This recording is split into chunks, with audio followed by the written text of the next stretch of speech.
Tiny bit better. Tiny bit better. Is it getting any better now? That should be really good now. Hopefully. Hello, everyone. Hopefully it doesn't sound rubbish either. Yay. Hi, everyone. Hi, guys. How are we doing? Amaria, hello. Astrid, hello. Kate. Feebles. Hi, guys. It's spoopy time. Thank you very much for the resub, O'Connor.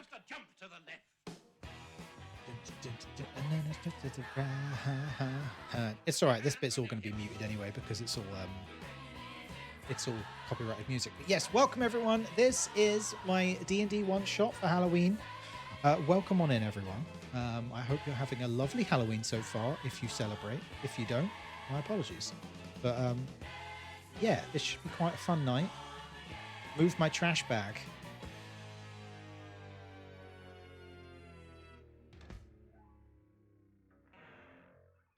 There you go. I've moved my trash bag. But hello, everyone. Yes, this is a D&D one-shot. It's good to see you too, Astrid. I have written this little module myself. Yeah. I haven't really streamed in forever, in fairness, Astrid. It's been a while, like, since I've been streaming regularly, so... but here we are. Thank you, everyone, for being here. I have a whole new group of people in roll call that you won't have met in roll call before. It's not my usual bunch. I thought I'd try something new. Nothing wrong with the old bunch. I don't mean it like that. They're great. But so are these guys. Yeah, we've got a fun little adventure lined up for tonight. I don't really know what more to say about it. It's going to be good fun. I hope. I've got my rule books next to me. I've got my dice. I hope everyone is having a good Friday. I also have some Mr. Kipling's French fancies, or the fiendish fancies.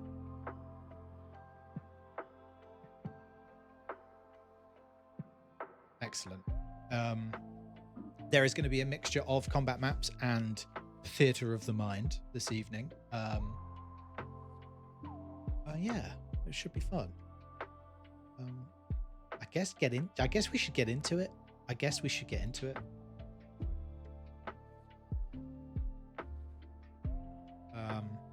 I will be going back into the Discord very shortly and talking to everyone.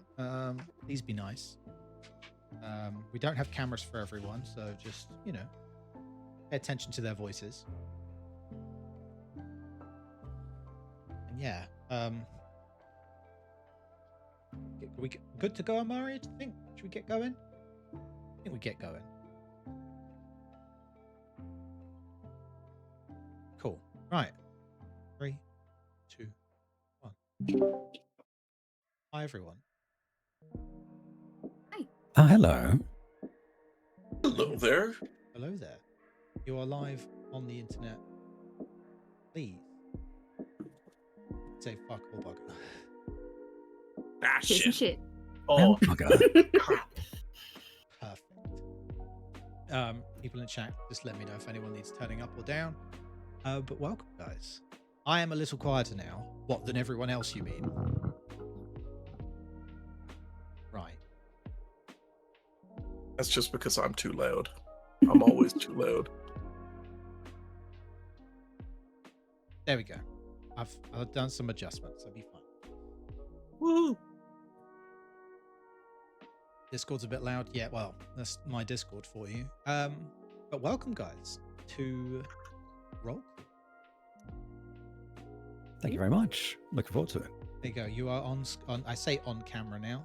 One of you is on camera. Oh, It's me, I'm on camera. oh man. You've already. It's a bit of a spoiler. Everyone's already got names, but we do want to see when I get through. I've never known a one shot to actually get done in one shot, so this will be interesting. We'll see how it goes. We'll see how it goes. So yeah. I guess I'll get into it. Hell yeah. Picture a modern hospital. It's shiny LED lighting, clean floors, very sterile atmosphere, and this is the opening of this adventure. Not a traditional D&D opening by any stretch, but this is where this one begins. It's a busy-ish Friday morning, and Aurelia, if you don't mind, you have walked into the reception area and are heading towards the reception desk. Yeah. Okay. So as you head towards the reception desk, the receptionist behind the desk greets you and says, "Oh, hi. How can I help?" Hi. I have an appointment. Okay, can I take your name, please? Leah. Leah, Aurelia. Aurelia's surname? Renard. Aurelia Renard. They sort of look down at the computer and tap a couple of things and go, very good. Around the corner, waiting room B. If you just down there and to the left, you'll see it. There's a little sign on it. All right. Thank you. No problem. As you go around the corridor, the first thing you're greeted by is the smell of a coffee machine that looks remarkably busy. There are a number of people around it. You've got just patients. There are staff members. Looks like there might be a priest. In fact, there is a priest. All sort of fighting over this coffee machine. Could I? Well, yeah, no, there are three people that stand out who are bustling over each other. There is a younger looking woman, a clown, and a priest walk into a bar. Where is this going? Where is this going, indeed? And they're there with their coffees, just chatting along, milling around. It's all pretty civil there. And then everything plunges completely into darkness. And you hear a loud woman's screaming. And it's completely silent after that.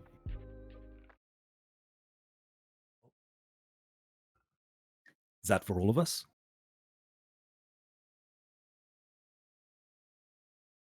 Sorry? Is that for all of us? It all went dark That's for everybody. That's for everyone. Completely dark. A voice comes out of the darkness, speaking up. I guess it's hard to tell where it comes from because it is so dark, but a voice comes out nonetheless and says, "Dandy, what the hell did you put in this coffee?"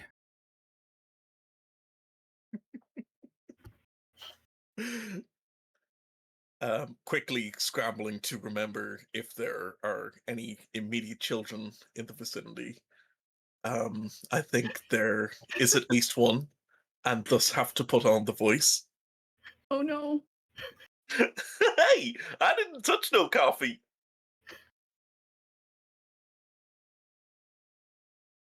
All right, well, I wish I could take you seriously, but you're always clowning around. Did the lights go out? I'm gonna see if I can check the ceilings to see if it's just simply like a fuse is blown or something. So you want to have a look up and just see if you can see the lights? Yeah, maybe if the lights have just gone out, it's like you've got that remnant of the glow, maybe. Try and see in the darkness. You, I would ask for a perception check, but it becomes very quickly obvious that this is not just a case of it being dark. You are in darkness. Like, this is an equivalent of a magical darkness. Like, you can't see more than you can't see in front of your, like, you hold your hand in front of your eyes, you're not seeing. Oh, And it goes on like this for, you're not sure how long, like time, there's no other noises going on, it's all very quiet, and then you start to hear a hum, like a faint electrical hum that sort of gets louder and louder. And then you start hearing the ding ding ding ding ding ding of electrical lights coming on. And the room, the area you were in now is lit again. But it doesn't look the same. It's dark wooden paneling. The lights are now light bulbs on the wall. There are copper coils and copper wires hanging from the ceiling. Dark paneling. There's a smell of antiseptic and ozone in the air. It's, everything sort of hums and crackles, and you are no longer next to a coffee machine. You are no longer in a busy corridor. You look around and it's just the four of you in this corridor.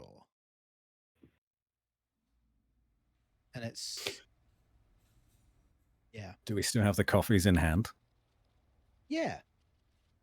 Oh no, I didn't even get a coffee.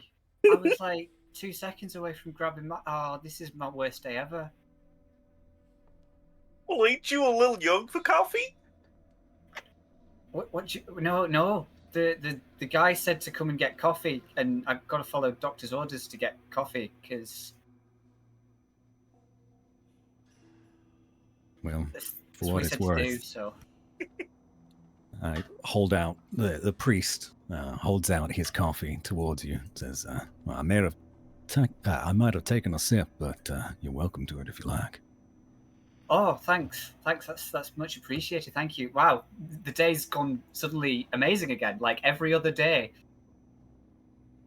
It's worth just at this point saying that you are now playing as per your character sheets, except if you were carrying a melee weapon or a ranged weapon, you do not any longer you don't have them. You are without your weapons. I'm so glad I went with the class that I went for. Oh, the monks there, like, oh goodness. So you are now in this corridor. In fact, you get the impression that it looks like the same corridor, but it's, in terms of the bones of it, but it is not the same. It's not the same. There's dark. So wait, sorry, did the lights just go off and then they painted really quickly, or has some weird thing else happened? Because the last thing I remember was us all standing in a corridor, and there was some coffee, and then the lights went out, and this backup generator's clearly come back on to fix all of the problem, but they've done a really fast paint job of the place. Like it's different, right? I'm not the only one seeing this. I mean, I dated a set designer back in college, but I ain't never seen work done this quick.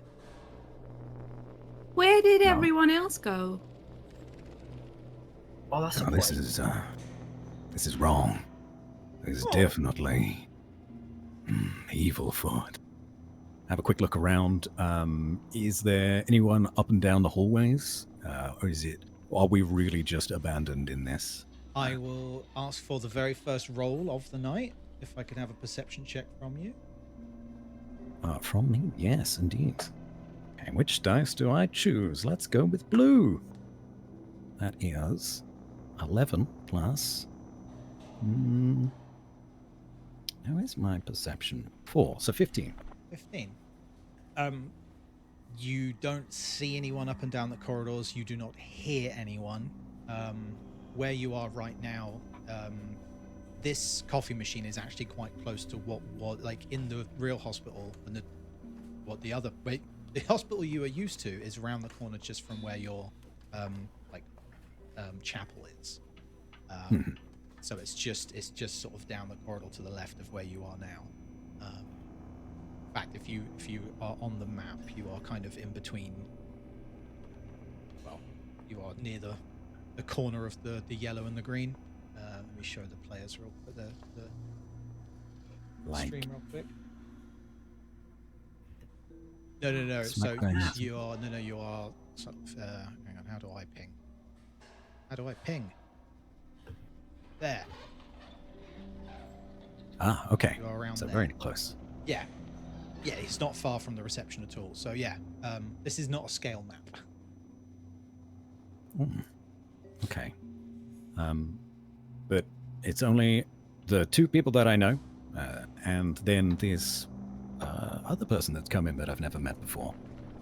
So I suppose the right thing to do would be to face Aurelia, who's just come around the corner and entered this mess, and say, "Oh, hello, miss. Yeah, it's nice to meet you. It's very nice to meet you too.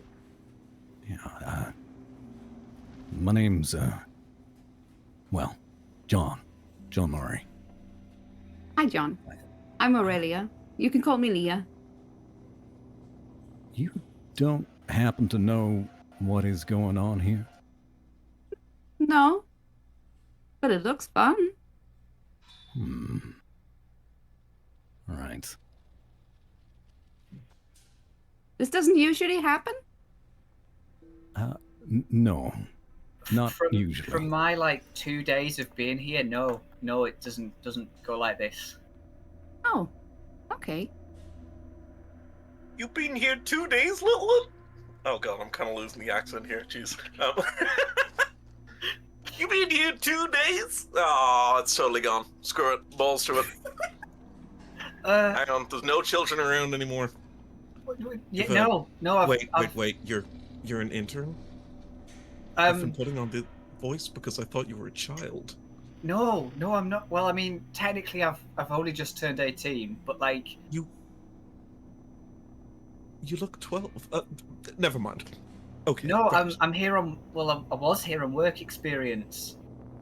This is like my second day on the job. I was sort of helping people, following people.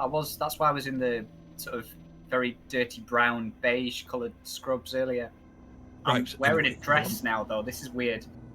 I'm just glad we straightened that out so I can stop that silly accent. Yeah, you have noticed now actually that what you are wearing has changed. I So reach around in my pockets for a cigarette. you find a cigarette, I guess. Yeah. Why not? The rule of Coming to the cool. conclusion that this is no longer a hospital, I have my cigarette and feel so much better. Yeah. So I was wearing scrubs. I'm now wearing a sort of purple dress, and it's quite frilly. And where are my shoes? Has anybody seen my shoes? They've gone. You look very pretty. I suggest you could borrow mine, but they might be a little big for you. Yeah, maybe. I should point out at this point that Lottie is a halfling, and so stands at approximately 3 foot. It's like up to my waist. No wonder Dandy thought you were a child the whole time. While you've been sort of getting used to the flickering lights and this sort of dull hum of the electricity, you've sort of started to learn a bit more about the space you're in, and what you would have associated as where the front entrance was, where Aurelia came round from. It seems to be blocked off,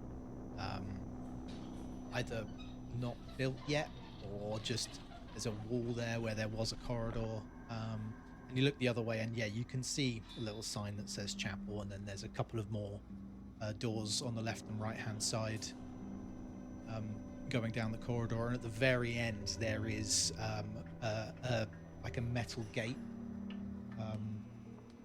like a, I guess it's sort of, yeah, it looks like a metal door at the end.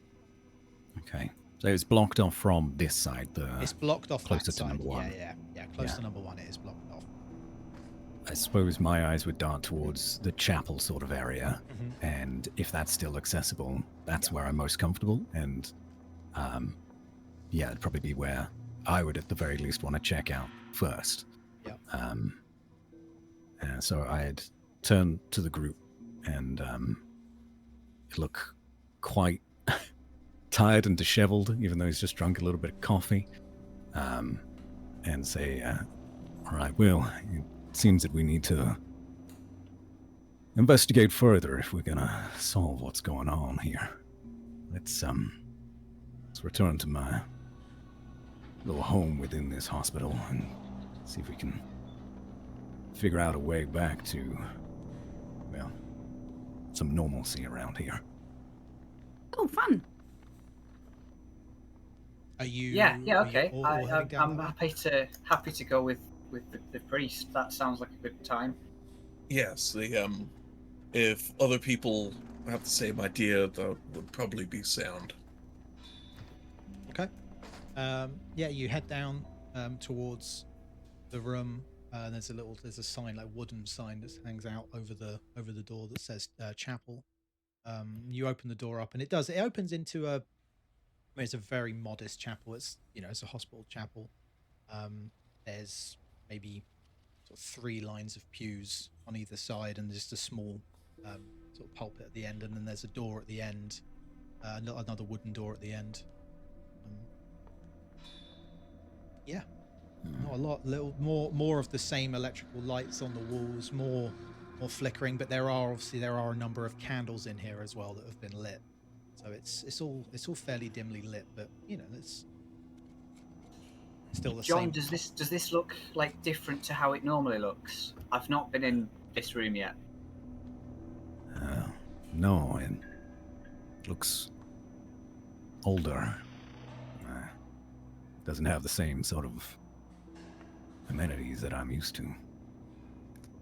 Have a quick scan around to see if there's like anything that is jumping out at me as very different to the chapel that I'm used to. I mean, I'll keep the same. Yeah, I mean, same perception or investigation, whatever's. I'll do investigation. Okay. Yeah, A bit more thorough. still a +4. That's a nat 1. Okay.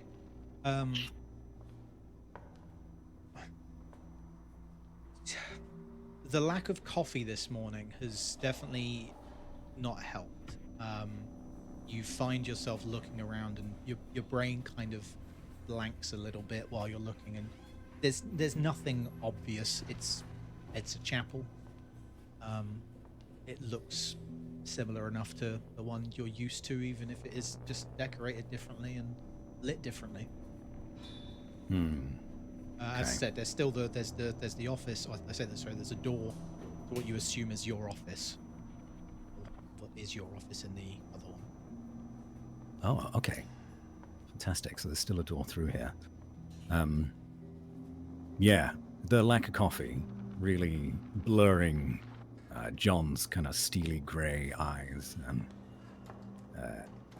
not being able to see much beyond the obvious.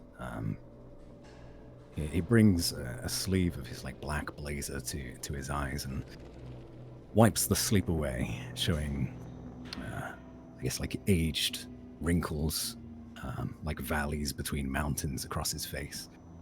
It's clear that this is an old man, and he's getting tired, and he's really relying on his coffee to get through the day. So with that, it's kind of almost going to be dragging his feet towards the office door, hoping that maybe he's stashed some coffee or some other pick-me-up in his office that has also transferred over to this hospital. Okay, so yeah, you head in and you push it open, and it's a very sort of simple office. Again, wooden clad. Just the single light source in the middle of the ceiling. Again, more of these exposed copper wires. That same hum of electricity is still in the air. And then, yeah, there's a table and a desk, few bookcases. And there's you see it. Notice a newspaper on the desk. A newspaper. Okay. So yes, the newspaper is of note. That's great. The copper wire, you keep mentioning that. Is it like safe? Does it look like it's all actually connected, or is it exposed wiring and sparking and such? They are like coming from the light fixtures and sort of disappearing up into the ceiling. Right. Almost like it's yeah. unfinished works. Unfinished works, but yeah, and like there are sort of little copper coils every so often, like that are acting almost like junctions for the cables, and yeah. Okay. Well, fine. That's good to know. Snatch up the newspaper on the desk. Okay. Have a quick scan of it. It's pretty. Having a quick look here, you don't immediately recognize any of the events on it. It certainly wasn't. Certainly not the newspaper you were expecting to see. It's got today's date on it, Friday the 31st of October.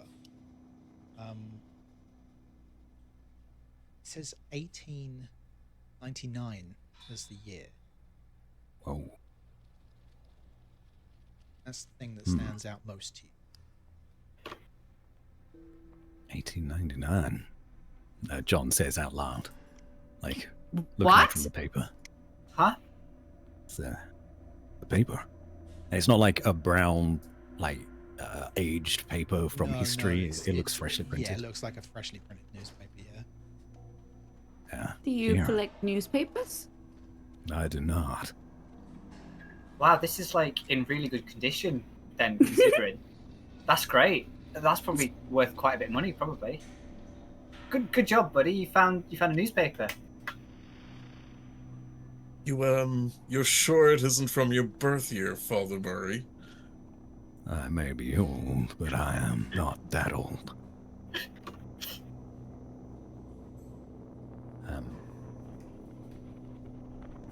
Okay. Ignoring there's- all of this, I turn to Aurelia. Sorry, I don't think I introduced myself earlier, and that was really rude. My name's Lottie, and I'm very new here. And do you work here as well? Because I've never met you before. No, I don't. I just came in for an appointment. Now we're here, and this is different. Yeah, I don't think it's supposed to be like this, but oh well. You know, you sort of just make do. Are you in need of healing? Me? You have an appointment. Are you in need of urgent care? I mean, not urgent. I forget things sometimes. Well, Well, don't we all? So what? It was like some sort of regularly scheduled appointment to figure out maybe what's happening, or Yeah, I was seeing someone new. I haven't been here before.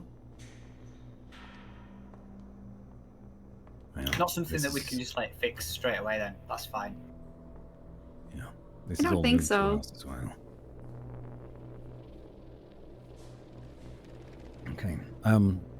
Does anyone want to have a look at this newspaper? I think mean, I'll probably yeah, try to I'll rifle through it. have a look. I'll read through what there is. I kind of Can I? wander around a little bit, and I end up looking at the bookshelf. Okay. Can I make a history check on the newspaper? Yes, we will get a. So you're just having a little look around, Lottie. So I'll have just a perception check from you, an investigation check from Aurelia, and a history check from Dan.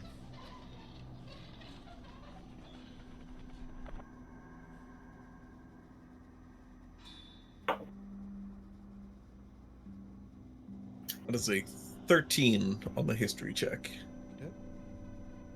10 As from me. It's a 4 plus 0 for a total of 4. Oh no. Right, I'm going to start with the newspaper.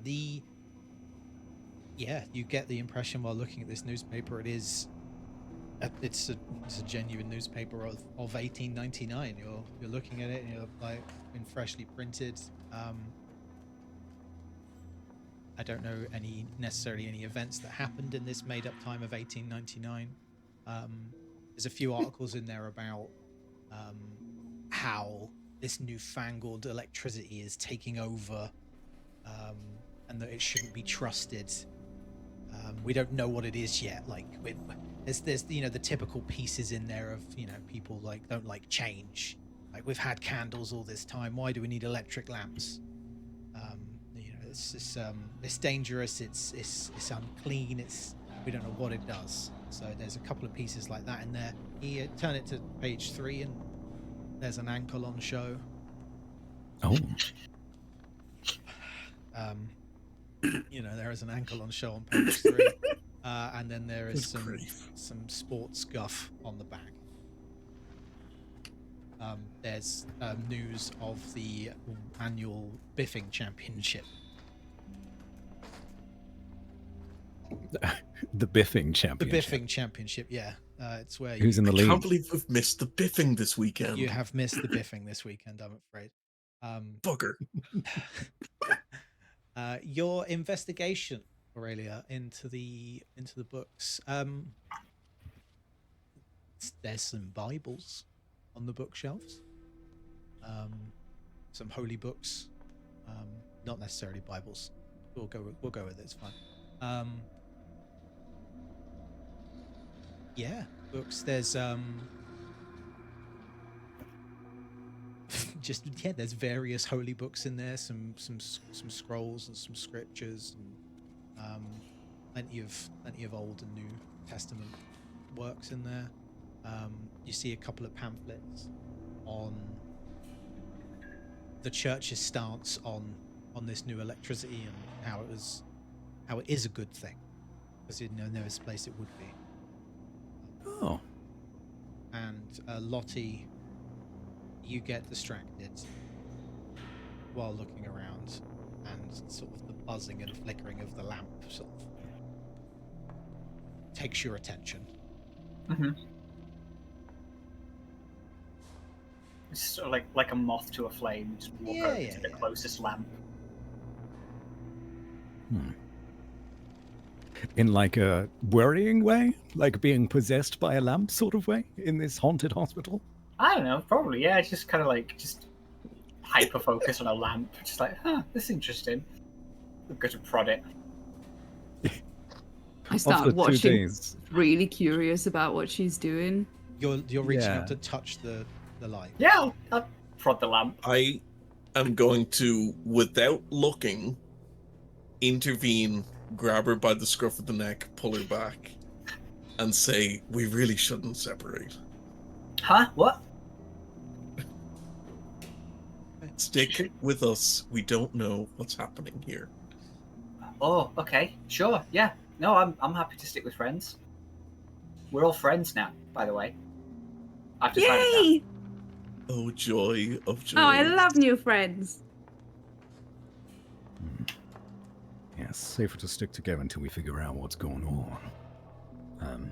I say that as I'm rifling through the drawers of the desk that the newspaper was on as well, trying to find something else to tell us how we got here, maybe. Roll an investigation check. Boy, oh boy. Let's go with orange dice this time. That's a 3 plus 4, that's 7. Okay. Drawers are pretty sparse. There's, yes, some quills, some, ink wells and stuff like that in the drawer. You sort of pull the second drawer down, and you do find a pair of it looks like some quite well worn leather straps, and you You've seen them before. They would be kind of the wrappings you would wear when in combat as an unarmed mun. Okay. Well So- worn as well. Hmm. Okay. I'll pick them up and take them with me, almost like leather belts or something, right? Yeah, like the wrappings, just so you can like wrap your knuckles. It's there as like a level Okay. of protection.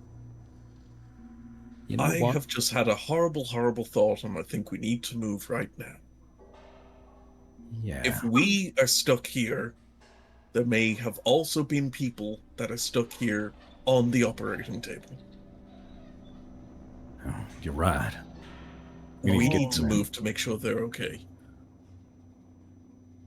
Yeah, that would be Okay. really bad if they were like dying and we did nothing. I'm pretty sure you're supposed to help people if you're a doctor, so let's do that.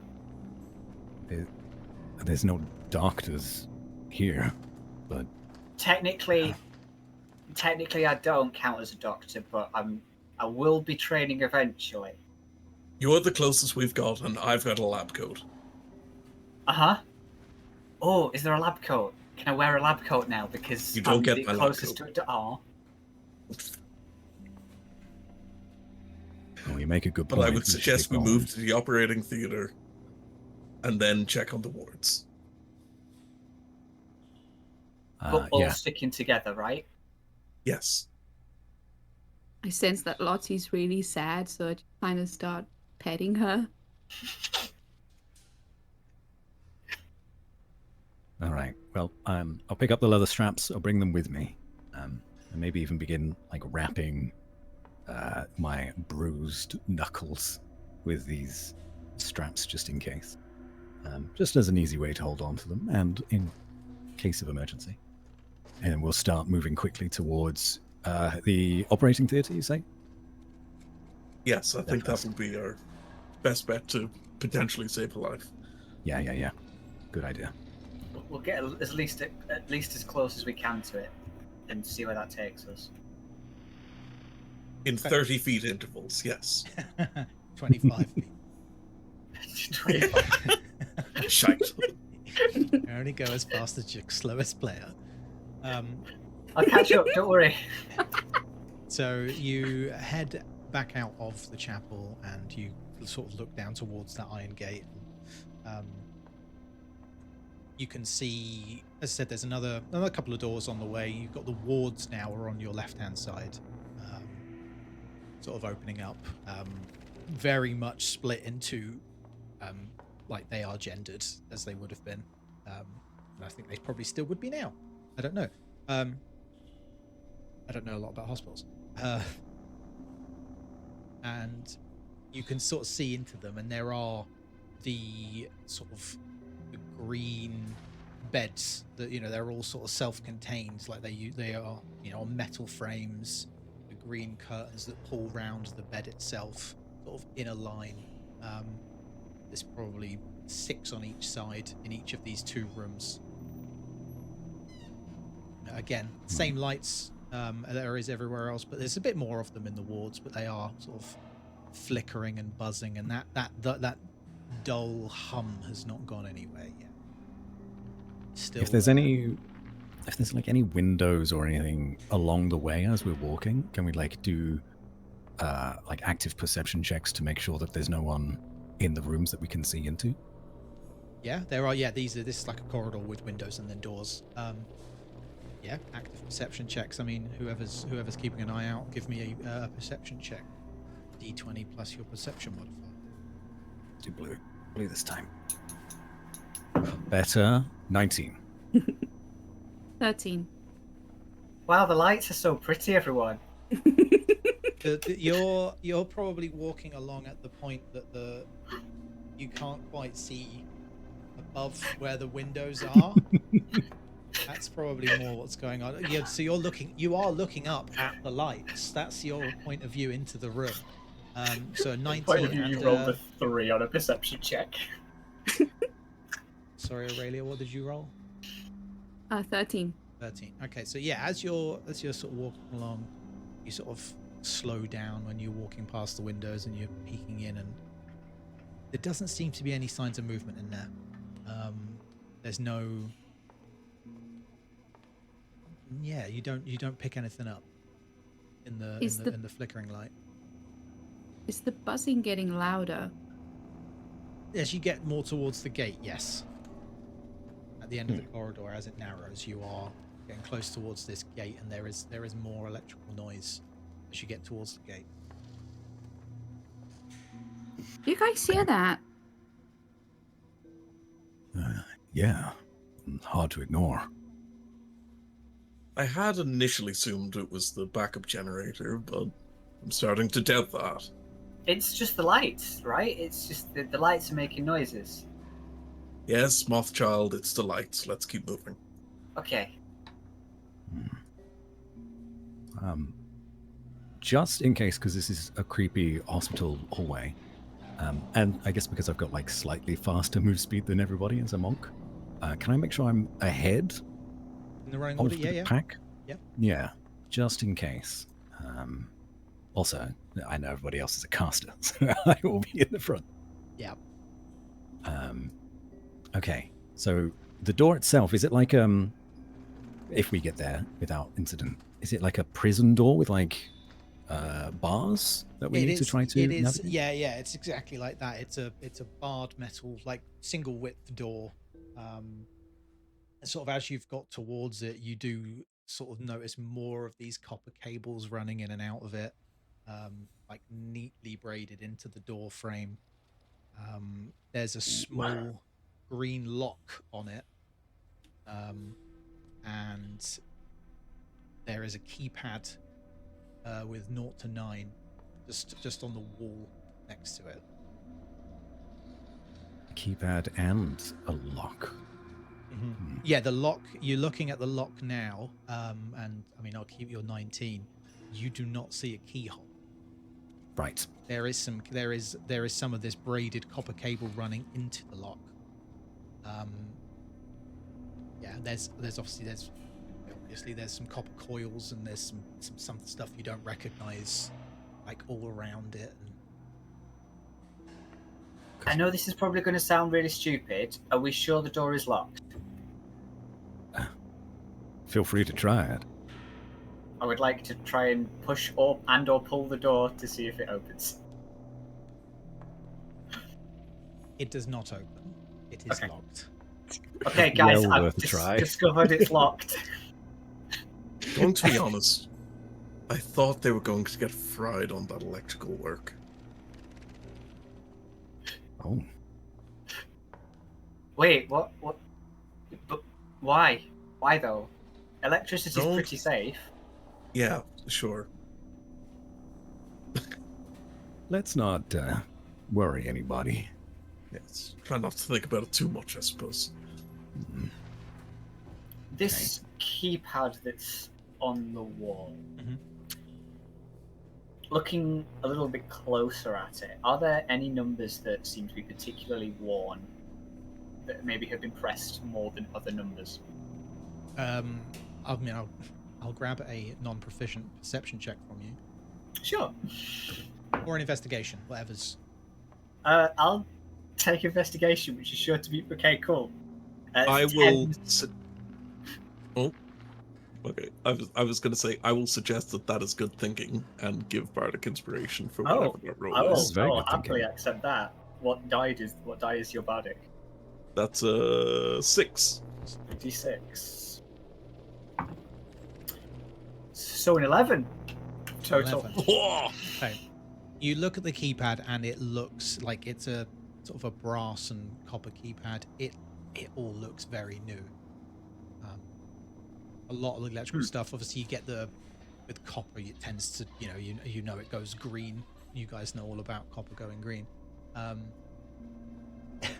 It all looks all fairly new. This, I mean, even the holes in the wall, like where the cables have been punched through, look new, and you're getting the impression that these have been fitted recently. You said the lock was green. Is that because it's old? No, it's like a green. It's like a green enamel. Okay. Sort of slightly cracked, but not in any particular way. The keypad doesn't have any specific blue, that would be. That might be. I'm gonna quickly hop out and come back because that sounds like a robot to me. I'll be back.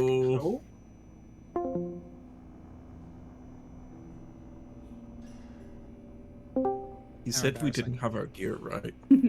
Yeah, You do no not- gear. You do not have your weapons. No. Curses. Okay. I don't have my weapons. Do I have my like other items? If you're talking about like a spellcasting focus or something, yes. Or Cool. like a Dungeoneer's pack that maybe has something useful in it? Potentially. I might have a crowbar. That's about it. I don't think that's Okay. going to help us here. Well, how many numbers does the Crowbar in keypad your take? backpack? I just sort of found it. How many numbers does keypad take? Are you asking me? Yeah. You don't know. Oh. Not clear. Okay. Not clear. Is it going to be bad if I just press buttons and then we see what happens? I will point to the newspaper and say, but 1892 could be the year that this hospital was built. Can I help? Oh. Do you need a boost? Yeah, okay, yeah. Okay, so I could grab Lottie and lift her up so you can reach the keypad. Ah, that's sweet. Okay. I try the number of the year on the newspaper. Okay. As your hand goes towards the keypad, the humming coming from the keypad gets louder and louder as your finger gets close to it. Ooh. Are you still touching it? You do notice it. You are trying to balance yourself, but do you notice? Yeah. And you- Do I notice? I think I'm gonna go for it. You're gonna go for it. I think maybe I get a little bit scared and take a step back while holding Lottie. I just like reaching for. You reach forward and you put 92, didn't we? Yes. Into the keypad. And as you do, a buzzing starts to get a little louder. And things start to, but no, nothing unlocks. But there is a louder electrical hum now. What did that Well- do? It got louder. It made something louder and more electricity, maybe. Hang on. What's on the other side of this gate? Where are we going? This is The operating theaters. yeah, where we do surgeries. Well, I Oh. say we, where I stand and watch people do surgeries.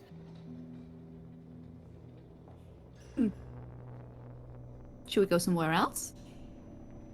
As you were walking down the corridor, there were a number of just smaller doors. You did see one that said janitor's closet.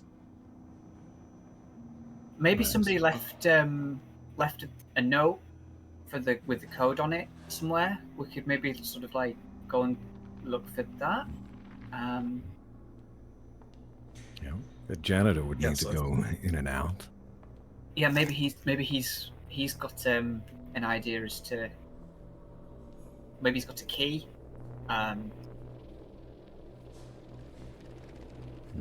Or code written down somewhere. That's a good idea. Let's hope the janitor's really forgetful. Is it possible to Let's also, hope. as we walk back, watch the copper wiring to see where it leads from the gate? If it is still exposed from the wall, maybe we can like find the source of the power for the gate too at the same time. Okay, yeah. I mean, it goes between. You notice it goes from the lock to the keypad, and then from the keypad, it goes back into the ceiling. It sort of disappears from there. Without going into the ceiling, you wouldn't know exactly where it was going. Gotcha. So you head towards the janitor's closet, and you get the impression that it's not really a janitor's closet. This is a dumping ground. There's a table in there. There's shelves full of sort of cleaning equipment. There's a really strong smell of antiseptic. It's there's mops hanging up rooms and whatnot. And there's a pinboard on the wall that's got this again. You're looking at the map of the hospital again on there, with markings on it, very much like the map I'm looking at now. And there is hanging up just on a pin. There is something that says the Mount Imminence security gates. Oh, I'm going to. I don't know if you guys have now seen that. Now I've clicked show to players. I see nothing. How about now? Oh, I see two Mount gates. Imminence security gates. Authorized technicians. Is anybody an authorized technician? Yes, I see it.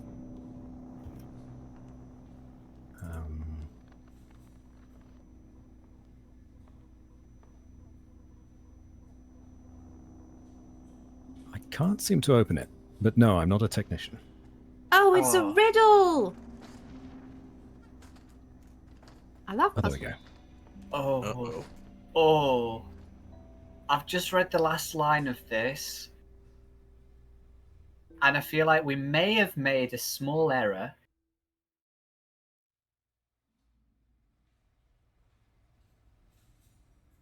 Okay, let's see. Right. For the sake of anybody who might be listening in on our conversations, I'm just going to start reading, and you let me know if you want me to stop at any point. Well, thanks Mount very much. Imminence security gates for authorized technicians only. Every security door in the hospital is identifiable by a unique code. The code for each door can be determined by inspection of 4 components. We've got copper coils, the gate lock colour, backup cells, and the floor of the hospital. That's like what floor it's on. And it says that the code for the gate is the floor, the code followed by the date. Which means So there is a little post-it note that is stuck to this that just says floor door day. yeah, so It's we've got someone's- to it's figure someone's out handwriting. There's little oil marks on it.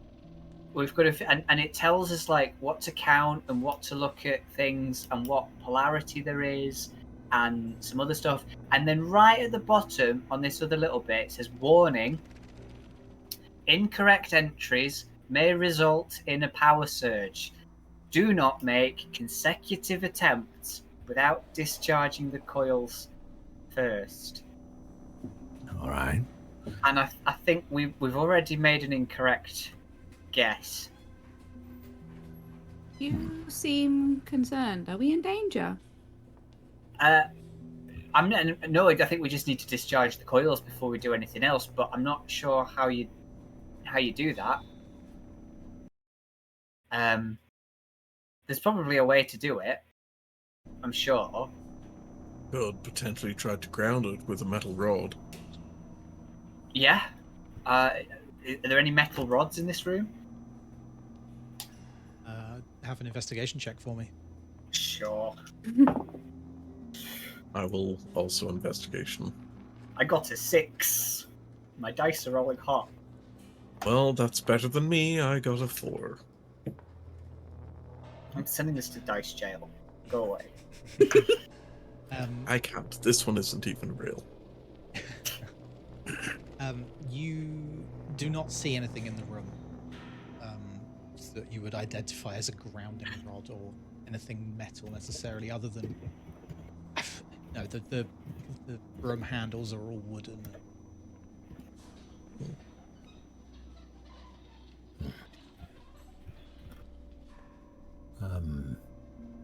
Okay. Well, we need to get these gates open. Okay. Failing the a metal bar. we could ground it with a man.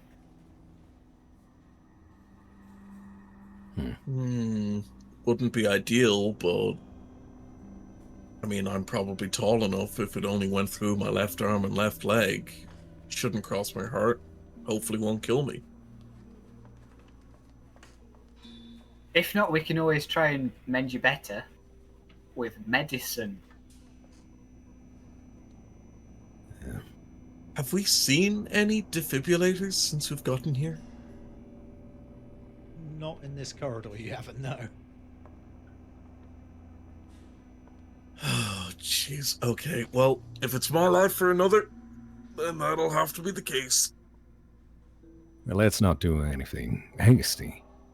What about beds? Are there any beds that are made of metal here? You got the impression that the bed frames that you were looking at in the ward are metal bed frames. We could maybe break a bed or Break the drag railing a off bed with the us. side.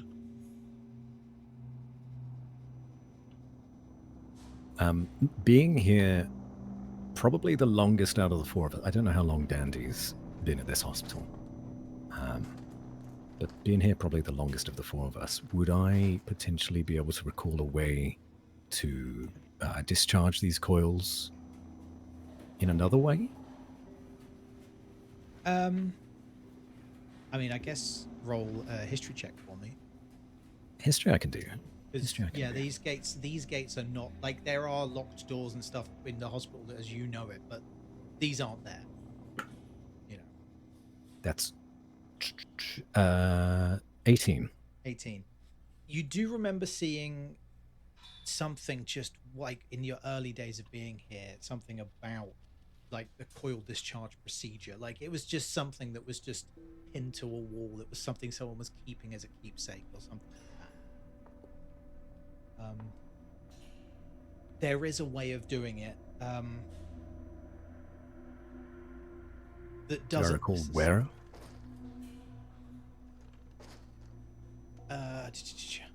You don't. I think every all of the gates require a different type of ground. Great. Typically, are these like you remember that the electricity when it was sort of this dirty electricity, as everyone's calling it. Everyone was so insistent on the grounding that there are multiple ways of doing it, and there has to be multiple ways of doing it at source. Okay.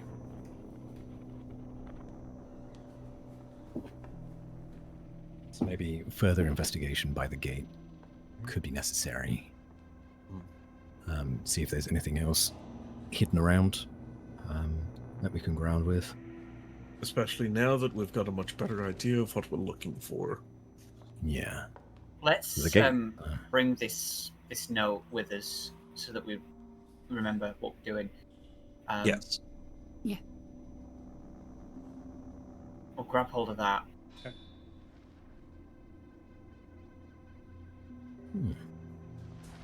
So you head back to the gate. Yeah. Mm-hmm. Yeah. Right. Okay. So, green lock. We know that much. We And, know it's a green lock, which means a stable current. So we've got to add 2 to something. Right. And then copper coils. How many copper coils were around? An investigation check for me. 14. 14. Yeah, you look and you count 3 copper coils along the frame. There's sort of 2 at the top sides and then 1 in the middle. Okay. And any backup voltaic cells Backup that are cell. visible. Each backup take cell modifies the total. Oh, some of them might be broken. So you have a look, and just in the bottom left of the door, sort of where the hinges, there is sort of a small blue glowing thing. It's got a slight crack in it, but it's glowing blue. There's nothing leaking from it. It looks pretty solid. That the only one? Functioning 1. Add 1 for each functioning cell. Subtract 1 for each broken or leaking cell. If we break it, then we know it's broken. That's true. I don't know if that would necessarily change the number, though, right? Yeah, I think yeah, we that might. perhaps try not to make this less stable than it already is. Yeah, let's try to not break things where we can. And then we're on the first floor, so we've got to. I mean, I hope we're still on the first floor. Had to. Yes, add 2, you're right.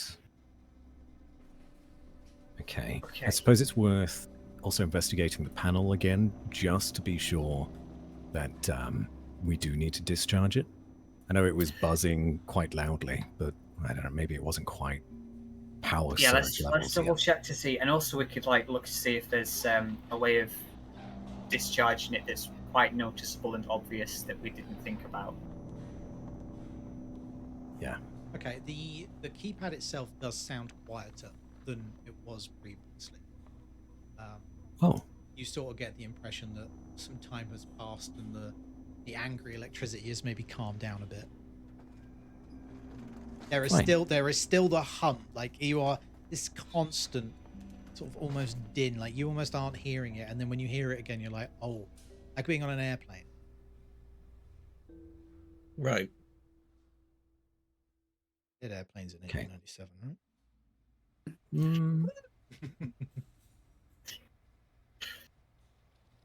Okay, well, Fucking right, brother. we can try this again.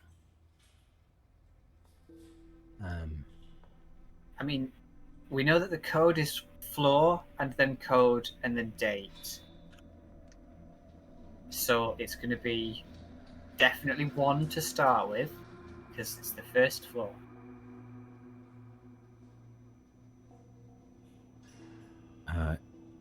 Yeah. And then we start with the number of coils, which is 3, did you say? 3 coils. 3 coils, add 2 for green, Mhm. add 1 for the cell, add 1 more. Add 1 more, because I forgot that we're not on the base. +2 instead of +1, yeah. And then the date, today's date, if the newspaper was correct, was October 13th, 1892. 31st. 31st, sorry. Got my numbers the wrong way around.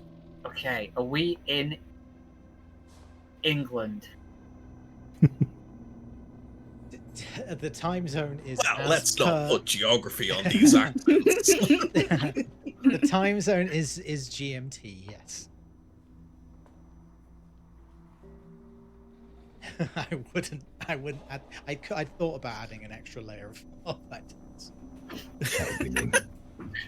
Which version of the date do we have to use? Yeah. We're using Western Australian time. Did they do daylight savings yet?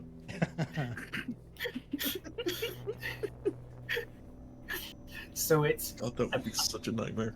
I'm gonna hit 1. Well, I'm gonna try and hit 1 and then realize I'm too small. I'm gonna ask for help to get up. I'll lift her again. I'll press 1, which is the first number in the sequence we hope. Mhm. And then it's the code, which we decided was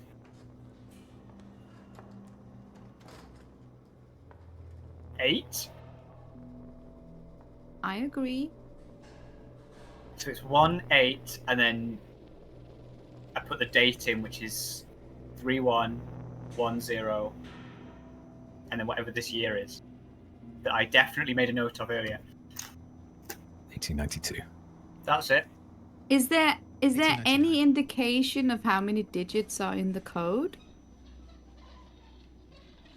If it's going to be the full year or just the last 2 digits? You have at this point entered 1, 2, 4, 6. You've entered 10 digits. Oh, Yes. Can I have a dexterity saving throw, please, from Lottie and whoever you are currently being boosted by? Oh god. What did you say again? Sorry. A dexterity saving throw. So take a look at your saving throws, Sure, which are nothing just bad above can your happen. skills, and then roll a d20, and This then one. 14 from me. okay, 7. 7.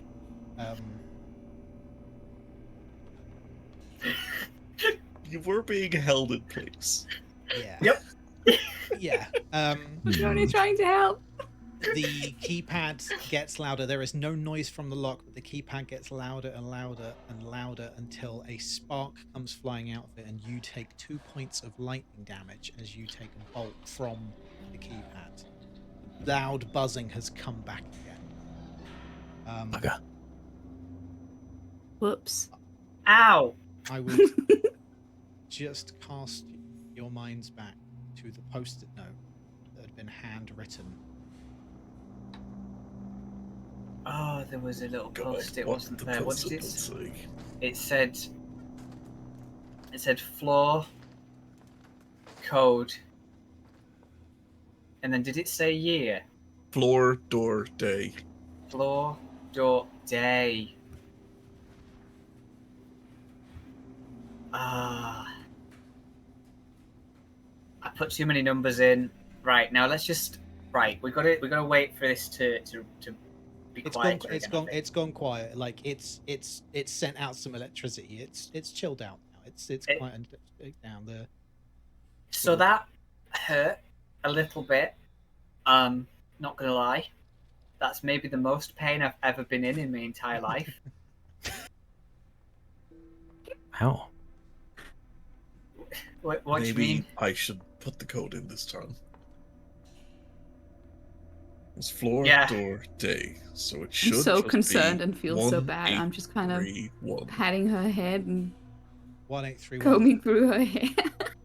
The hair just You like one hear end. hear the buzzing. Doesn't get louder, but it becomes sort of more intense, and you I say you feel it. You sense it moving, and the lock clicks, and the gate slightly swings open. Sort of you hear almost a clunk as sort of something disengages and allows the lock to open. I shove the gate aside and I look for any chairs or bits that are laying around that I can use to jam in the gate to keep it held open. Okay.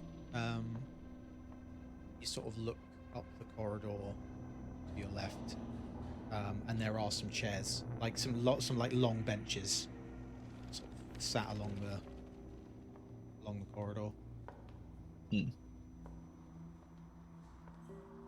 I'll get one of the guys to hold the gate open while I grab the chair and shove it into place. I can do it. hold it. Oh, yep. You drag it along. I mean, what's your strength modifier? Strength is +4. Yeah, no problem at all. I'm not even going to get you to roll for it. You are just this hulking great clown. God. And yeah, you wedge the chair open and you give things a little kick and you make sure, yeah, like you're pretty confident that that's now held in place. Okay. Well, that should +4 save us some trouble in the future. Yeah. What was the code again? I'm just going to write it down. 1831, just in case. Yes, 1831. You What are. year is it again, so I can write it down? It's 1899. 1890. 1899. Got it. 99. Mm-hmm. God, I wrote all my I've numbers heard down wrong. 99, 92, 97. 97 I was have the also date. Was heard the date 99, on 92, the, 97. on the security gates. Right. On the piece of paper you saw. Okay. Getting all my numbers wrong. Getting a drink. Sorry. October 31st, 1899. Right. It's a good job there weren't any letters on that keypad. I was going to write Tuesday. It's Tuesday in it. Gonna blame the wine for the wrong numbers. Anyway, let's mosey on down the hallway to get to the operating theaters, checking the windows all the while. Have you been drinking from the blessed cup again, Father? Oh. Always. Only when necessary.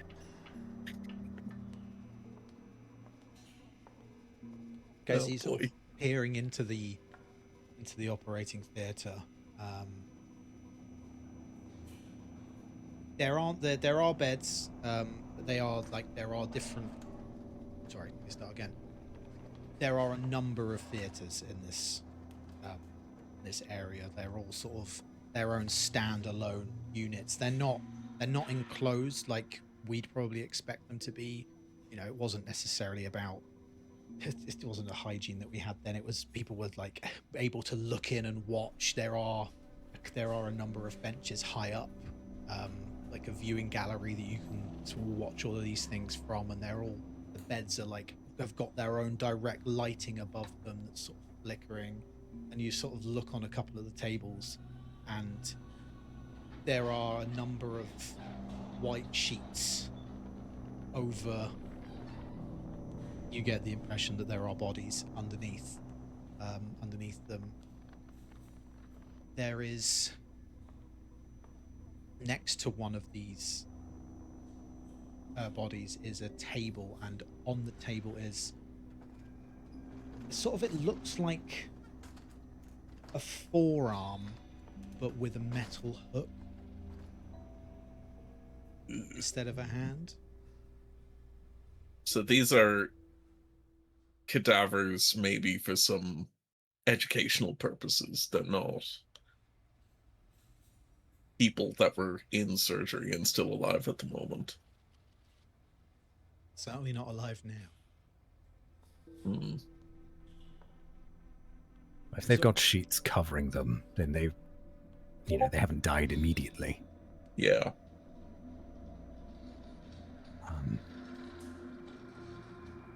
Is there another place where alive people could be around in the operating theaters? Because that's what we want to be looking out for, is people that may need assistance. You look around, there's not an awful lot of movement, like sort of you do catch out the corner of your eye as you go deeper in, like a couple of is it the lights flickering, or did you see something move? Okay. Is that all over, or is it just in a specific area of the operating theater? It's all of the bodies. You're sort of not sure. Great. What's that for me? All right, everybody. Stay close. Don't know what we're dealing with here. I don't like this. The bodies, they're just cadavers, right? Like that's not a problem. This is very sad. You stick behind us. We'll make sure you're okay. We were transported into a hospital years before any of us were even born. I'm not throwing anything out the window. Okay, and I will slowly approach these suspicious cadavers and ready myself for what is about to happen. Okay. You pull the white sheet off, and it's a dead body. There's nothing to this one that you would. It's a male, probably in their 30s. A puncture wound to the chest, sort of that's quite obvious, and then there is a very deliberate cut that's been made down sort of the full length of the body, but there is a hole sort of up there, kind of graying. It's been there a while. They've been autopsied and then maybe organs extracted. how thoroughly are you going to investigate? Fuck. I mean, if it were me, there would be something of use inside this cadaver. So yeah, I'm going to investigate. You're going to investigate Pretty closely. Okay. Yeah. This, by chance, isn't the cadaver that has a hook for a hand, is it? The hook was laying next to, but no, not this one. Okay, fine. This is a normal John Doe. All right, John.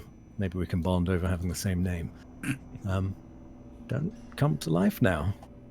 Roll an investigation. His name check. was my name too. Exactly. Let's go with green. Green for zombie. That's 15. 15. What are the rest of you doing while Father John does this? I am darting my eyes around the room, looking for anything that moves. Okay. I'm terrified. I will have a perception check from you, please. So, D20 plus your perception modifier. I'm moving. An 8. I'm sort of moving around the space, but I'm sort of in my own little world, like almost humming. She's almost humming to herself. But whilst I'm sort of dealing with whatever is going on, I would like to be kind of just scanning for maybe a scalpel or some sort of medical equipment that I could use if worst came to the worst. and I Yep. need to defend Very, myself. very easily done. Next to each of these bodies is a tray table of various equipment. Cool. I'll just loot Yeah. 4 scalpels and Okay. consider them knives. I Consider guess. consider them daggers. Yeah. As Nice. for the flavour. Yeah, absolutely. Guys, I'm fully Um, armed again. There are a number of bone saws and larger looking apparatus as well, lying around. What would a 8 bone on- saw be? I wish I hadn't said it now. Your investigation. You pull your sleeve up. You remove the leather brace that you'd put around your wrist, and I assume you reach in. Feels fairly intact. This one. There's a. I don't know what your medicine skill is like. And have a medicine check. I could do a separate medicine check. Separate medicine check. Yeah. Oh, it's better. 17. 17. You get the impression that you're sort of your hands in there, and this is how good my medicine check in real life is. You notice the stuff you expect to find in there, Great. but Lovely. nothing else that you wouldn't expect to find. A lot of squelching noises though. The squelching noises have kind of put you off a little bit, Aurelia, so you're a little bit distracted. And I would like to go ask if I can hold Lottie's hand, please. Yeah. Thank Do you you. need a handhold? Yes, please. I'm sure nothing bad is going to happen. Like, John put his hand inside of a person. what? Why? I thought he don't was know. a priest. I suppose the Lord works in mysterious ways. Certainly You- does. you begin to hear a sort of a slight ticking, clock ticking. Back towards one of the first bodies you sort of came past, and you sort of notice a figure sort of ambling towards you now, quite erratic.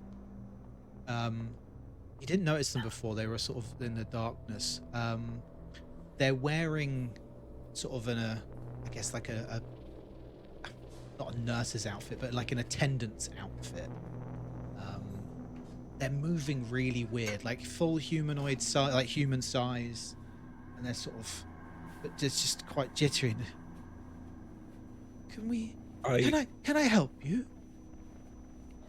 I am Hi. going to put myself between this figure and the rest of the gang. As I Um, immediately shout, "Hi!"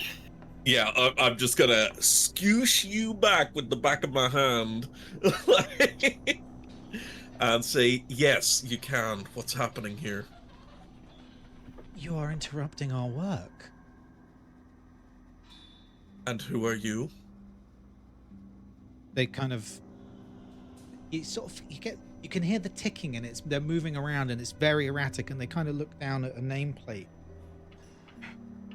It says Dr. Marsh. And you get the impression that this isn't their lab coat. You don't look like any Dr. Marsh I know. Can I get you guys to roll initiative for me? You damn well can. Now, I've noticed you've put your character on this. This is going to be in the mind. I've not got a combat map for this one. But yeah, this is going to be just theater of the mind. What you are looking at is an attendant. They are moving erratically. As you sort of get nearer to them, it's not all flesh that's on show. There are sort of maybe bits of metal that have been sort of fused to the skin. In even the face, like the eyes are dull.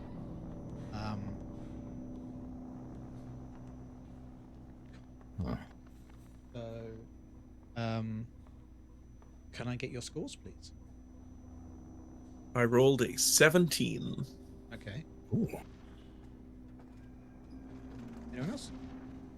15. Nice. Lower than that? 10. Yep. And 8. Cool.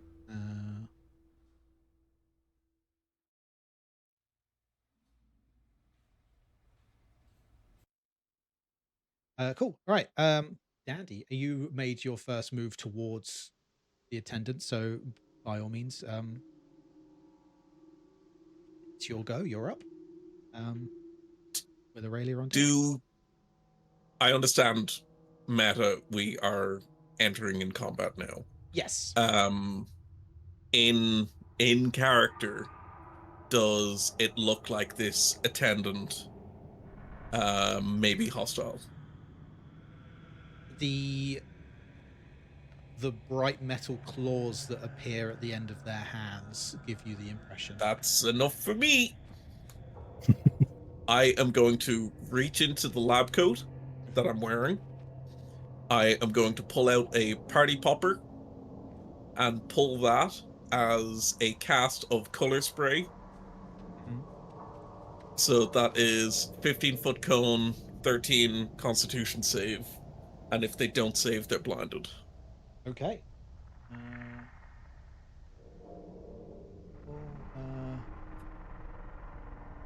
They do not save. They rolled a 7. So they are now blinded, so they will be attacking with disadvantage. Excellent. What do I have in terms of bonus actions?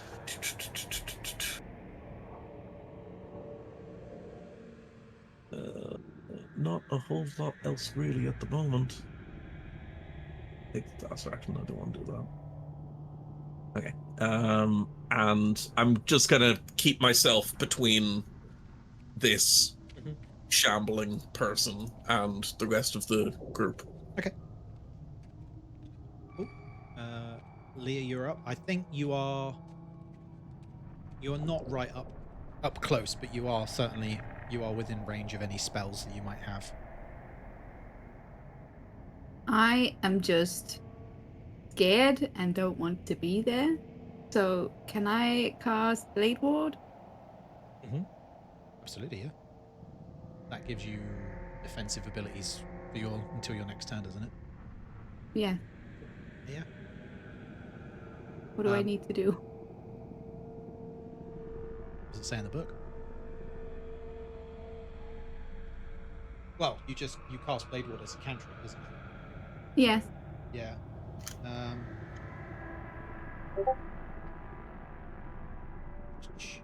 I would extend your hand. You extend your hand and trace a sigil of warding in the air. Until the end of your next turn, you have resistance to damage by weapon attacks. So, as you sort of cast the spell with your hands, could you give me a brief description of what that ward looks like as it comes out of your fingers? Or is there a particular color to it or anything like that? Like, does your magic have an innate color? I think it's just kind of, you can barely detect it. It just makes the air a little hazy. I don't even realize I'm doing it. I'm just scared, and it's an instinct. Okay, oh, nice, fair enough. And are you backing up from where you are, or are you sort of staying within touching distance? Like, I'm still holding Lottie's hand. okay, fair enough. I'm not Good to letting know. go. Okay. Lottie, you are up. Very good. I'm gonna give Leah's hand just like a quick little squeeze of reassurance. Thank you. As I see what is maybe the worst thing I've ever seen in my life lurching towards me. Gut instinct reaction is to throw a knife at it. Okay. Is what Lottie does. So she's going to just take a scalpel and launch it at this thing's face and hope that does something. Okay, I will ask you to make this attack roll with disadvantage because of the way Okay. the figure is moving, and it's so strange to you, this erratic movement that it's got. You have disadvantage on this throw. Now I have disadvantage on the throw. It is blinded, so I have advantage as well, and that cancels out. Yeah, straight throw then. Yeah. Excellent. Good looking out. Cool. Finally something decent. Something good when it actually matters. That is, with my knife, a 24 to hit. Absolutely hits. Excellent. That's going to be a D4 plus dexterity. That's going to be 7 points of piercing damage. 7 points of piercing damage. Very nice. That's my turn with my action. With my bonus action, I do nothing, but then my dog attacks. Because Okay. it shares my initiative, and it's currently in the room invisible. My normal dog. Nice. My normal dog, which is a horrible-looking yellow creature, leaps out from behind me, I guess, straight at this thing. So it's To come try from and being invisible. Claw it. Yeah. So this creature has now taken damage, and because it's like the erraticness has kind of slowed down, the dog would have advantage, Excellent. as well as because of the invisibility. Like it's got a lot going for it. This dog. The dog is going to make a claw attack. Uh-huh. Does a 14 hit? It certainly does. Excellent. On a hit, the target must succeed a Constitution saving throw, or it is poisoned and takes some extra poison damage. Okay. I'm starting to think this isn't just a regular dog. It's a normal dog. Stop asking questions. They rolled an 18. Okay, that got will rabies. Save. beat it. It uses my spell save DC, which is only a 13 here. Yeah. So yeah, that's a success. It's just going to take the normal claw damage, which is 7 piercing damage as well from dog. Okay. Wow. Nice.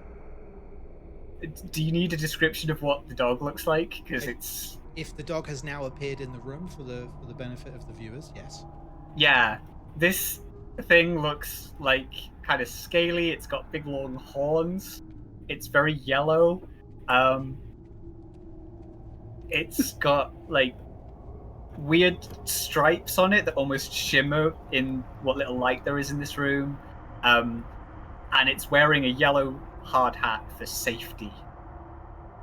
Like a tennis-colored lizard, Like Yeah. a normal dog. tennis ball-colored lizard. Yeah, like a normal dog. The tennis lizard. The dog Yeah. is the cutest thing I've ever seen. Like I love him. It's got a like token. high vis lizard Wolverine. Yeah, like high vis lizard Wolverine. It's just a normal dog. I don't know what else you want from me. It's got human eyes. Oh yeah. It's got It does have. it's got Steve Buscemi's eyes. It doesn't. It has No, luxury pigeon's eyes. Actually, It has luxury pigeon's eyes. Luxury pigeon.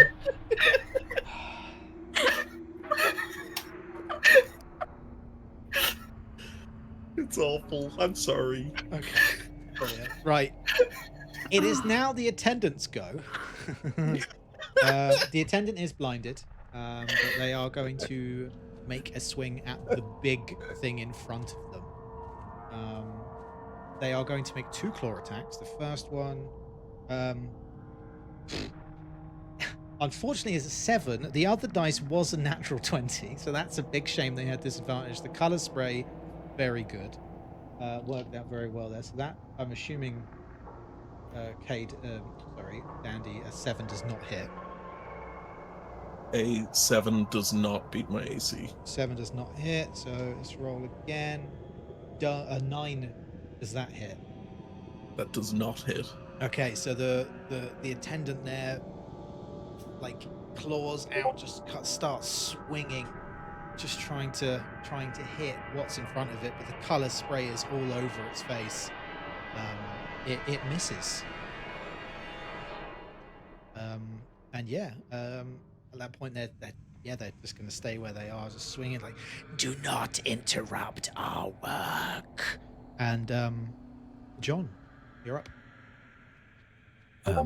Pulling my hand out of this cadaver immediately, Mm-hmm. and you're gonna very quickly shake off the blood, or whatever else is there, and then purposefully reposition myself as quick as I can between this creature, this doctor, and the 2 kids, Lottie and Leah, so that if this creature starts to hack away in their direction, it gets to me first. Yep. And no longer, now that there is someone in danger, no longer does he look tired. He looks attentive and sure of himself. Yeah, nice. As if he's just had a shot of coffee or adrenaline. And he'll speak out and say, if it is your intention to do harm, then I cannot be the one responsible for what is about to happen to you. But if you stand down, you may still have the chance to explain yourself.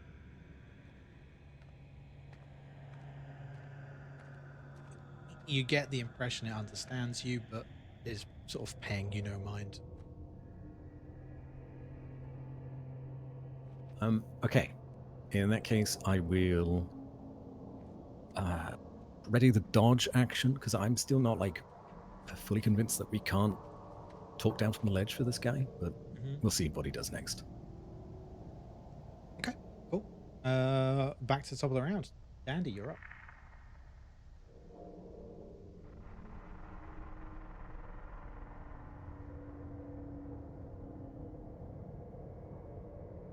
Dandy. Cade? Oh no, he's dead. Okay, I'm alive. I swear. I promised. I'm thinking at this point. I certainly don't want to. I wish I could cast Fireball Thunder Muffin. I don't want to be dealing with this thing, but I definitely don't want the rest of the gang dealing with this thing too. Then hi, Thunder Muffin. Anyway, sorry. So I just, because I don't even have any weapons at the moment, do I? No.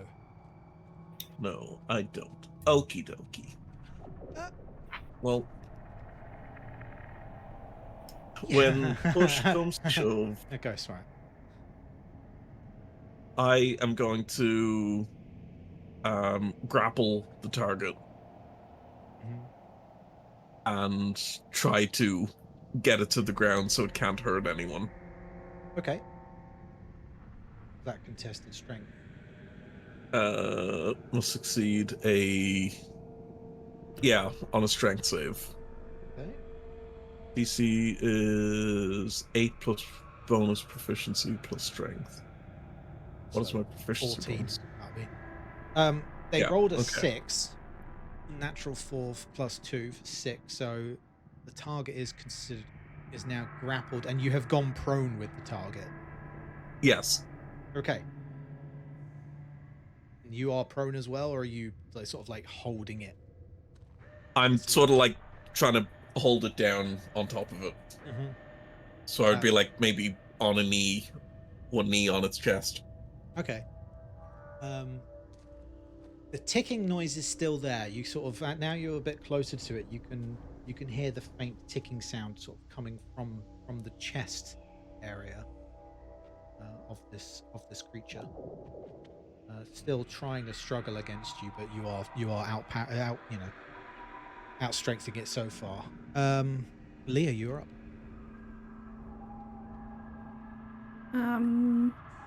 So the attendant is fixed in place.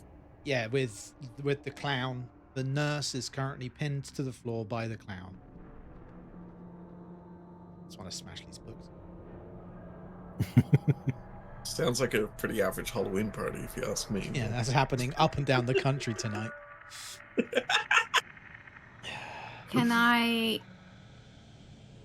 while holding Lottie's hand, just slightly move closer and see if I can find out where the ticking noise is coming from? Mm-hmm. Roll a perception for me. Perception check. 17. 17. It's a pipe bomb. Oh no. The ticking is coming from the attendant. It is coming from the chest area of the attendant. It seems to be getting faster.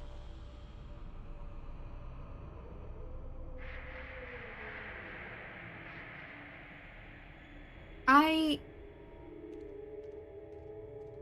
think I'll look to Lottie and say, Do you hear that? You do. What do we Uh-huh. should we run? Maybe, or maybe we stop it ticking. Maybe the ticking keeps it going.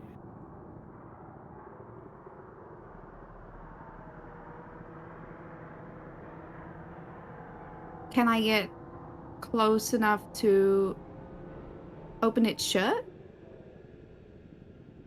Yeah. You open this lady's shirt, and what you would expect to find is a fleshy chest. We'll say that. In its place, there are copper plates and brass plates that have been stitched, flesh stitched over them, and there is sort of like a little glass opening, and you do see a clock inside.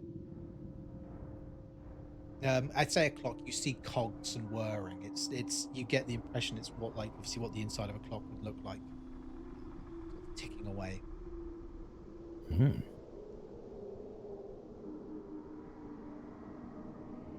Clockwork person. But So otherwise this they thing look just straight up stretchy. ain't human. Sort of as you are up this close, and Dandy's got them pinned, you can start to see that there is more of this stitched flesh, and parts of it are like there's parts of the skin are now like leather, and it's all a bit Frankenstein and Frankenstein's monster and a bit put together. Yeah. Well, that's no good.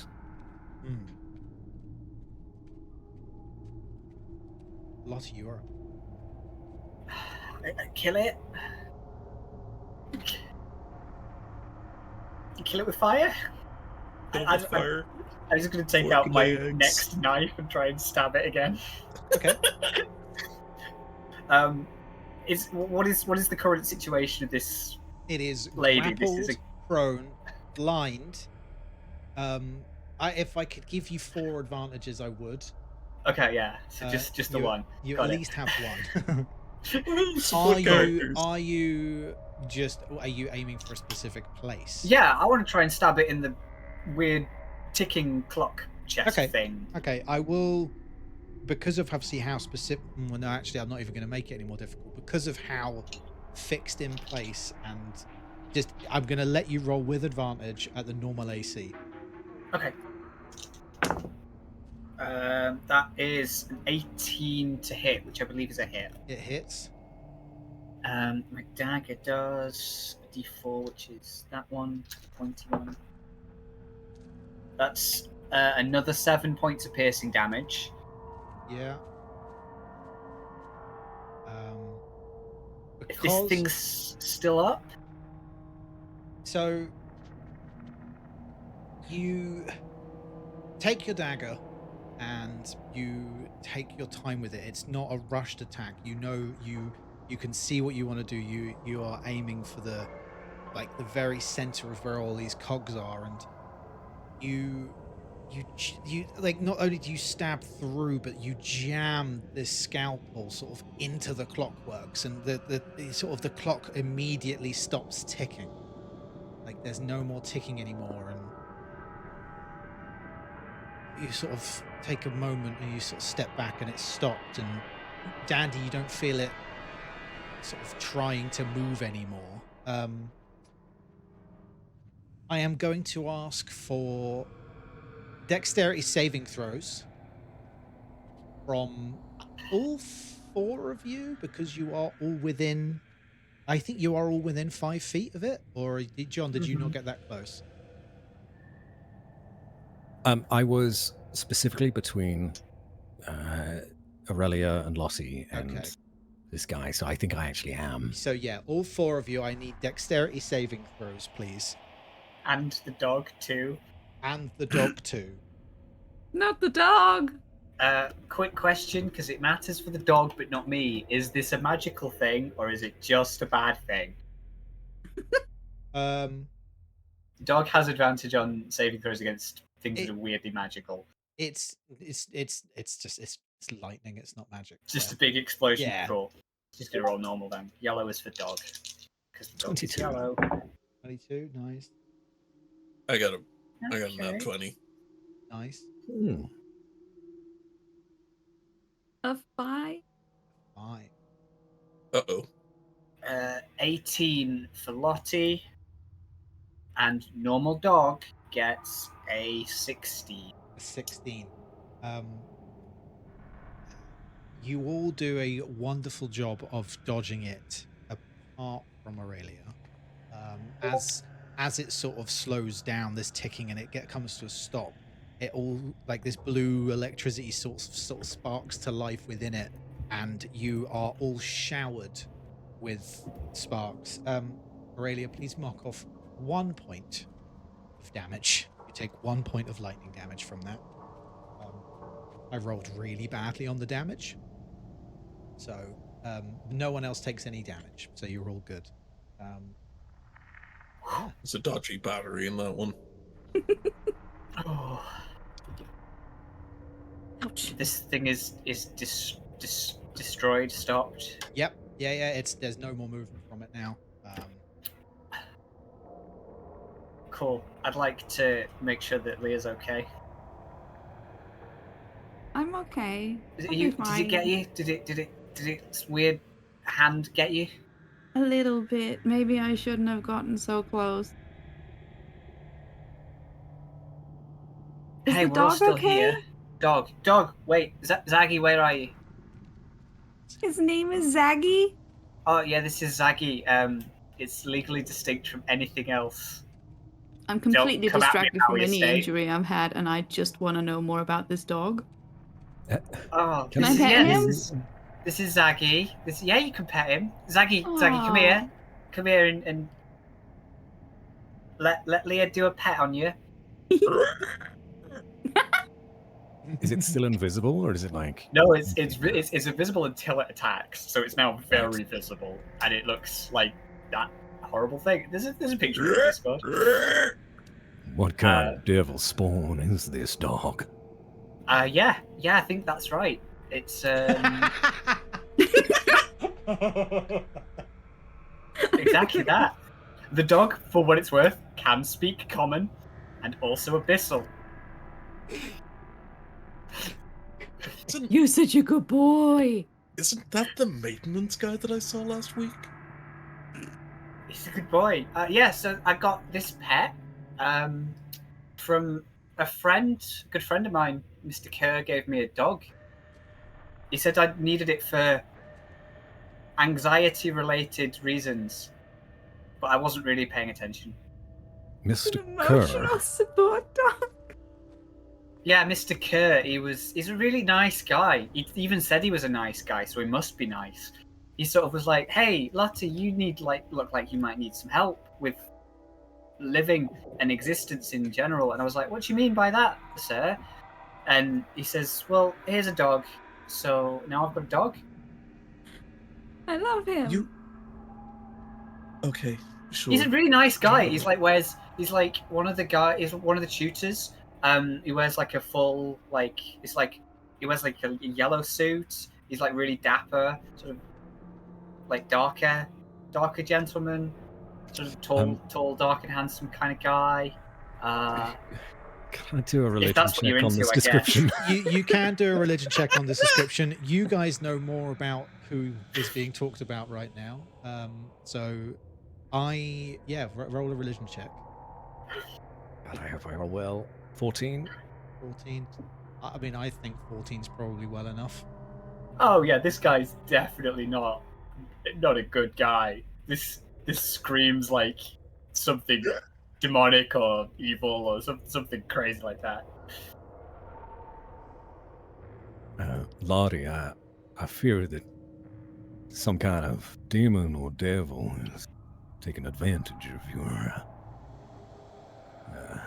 younger years. What do you mean? He's a nice. He even said he was a nice guy. He straight up told me he's a nice guy. He's like all smiles all the time. Lottie, because someone says that they're a nice guy does not mean that they are. Are you a nice guy?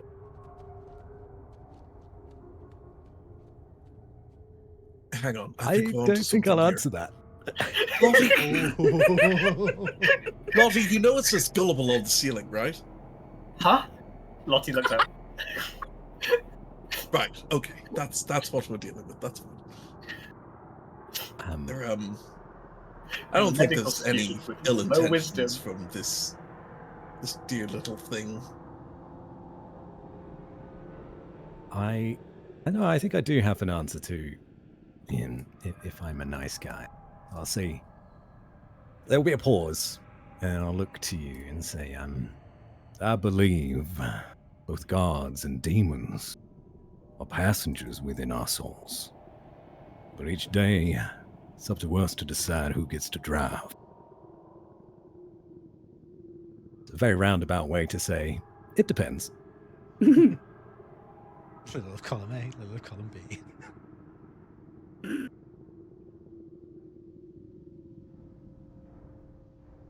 So that's dead, or at least it stopped attacking us. What did it say about work? Don't do a work now? You're stopping our work?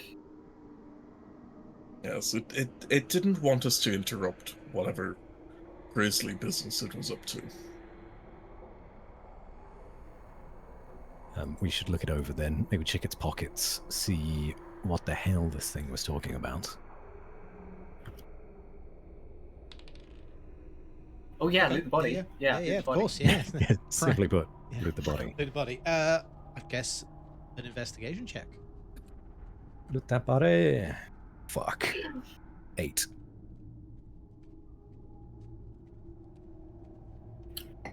Eight. Can I help loot the body and provide a help action? By all means, yeah. I'll roll again. Roll again. Nat 20. Thank you. Perfect. You loot through the pockets. Some bits and pieces. There's a small little brass pocket watch in there, but there's a pamphlet in there. No, not a pamphlet. It's sort of I guess it's an internal memo, and it's sort of says, "Dear Dr. Marsh, work is continuing in the lab.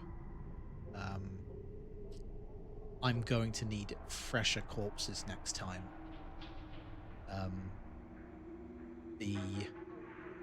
these ones are too far gone. Do what you can. Yours, Dr. Curling. Curling. Mm. Writing that down. Dr. Marsh, Dr. Curling. Curling. This one was Dr. Marsh. Wait, was it Dr. Marsh? It's got a name on the lab coat. Yeah, they seem to believe that they were Dr. Marsh, but they weren't confident in that. Okay. The name tag, is it stitched on or is it like a little tag you can take off? It's a little tag that you can take off, yeah. Can I take it with me? The tag. Mm-hmm. Mm-hmm. Yeah, yeah. This is a Remember lab that. coat. This is a lab coat. I'm gonna put the lab coat on. Excellent. It's a lab. Now keep in mind, it's a lab coat that's about 2 feet too big for you. Yeah, I'm gonna roll up the sleeves. You just... I love that.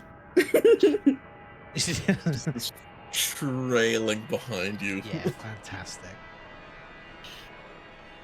I am gonna mooch around the room to see if there's anything that I can Mhm. use as, I guess, an improvised weapon. Yeah. I mean, you take some time. You get the impression this will gone quite quiet in the room now. It's you've got the place to you've got the room to yourselves. What are you looking for? Like a table leg, or Ideally, something longer that I can kind of play keep away, shove something back with. okay. Something that may or may not be an analog for a bowstaff / warhammer for no particular reason. Okay. The beds of like a couple of the beds have got some sort of canopies that hang above them, and they look like they've got like some wooden stilts, as it were. They've been sort of put up and framed. One of them would probably do the trick as a bow staff or something like that. Hmm. Yeah. Yeah. I'll take one and essentially equip it as a quarterstaff. Yeah, yeah, by all means add it as a quarterstaff, yeah. Improvised weapons are bullshit. They are.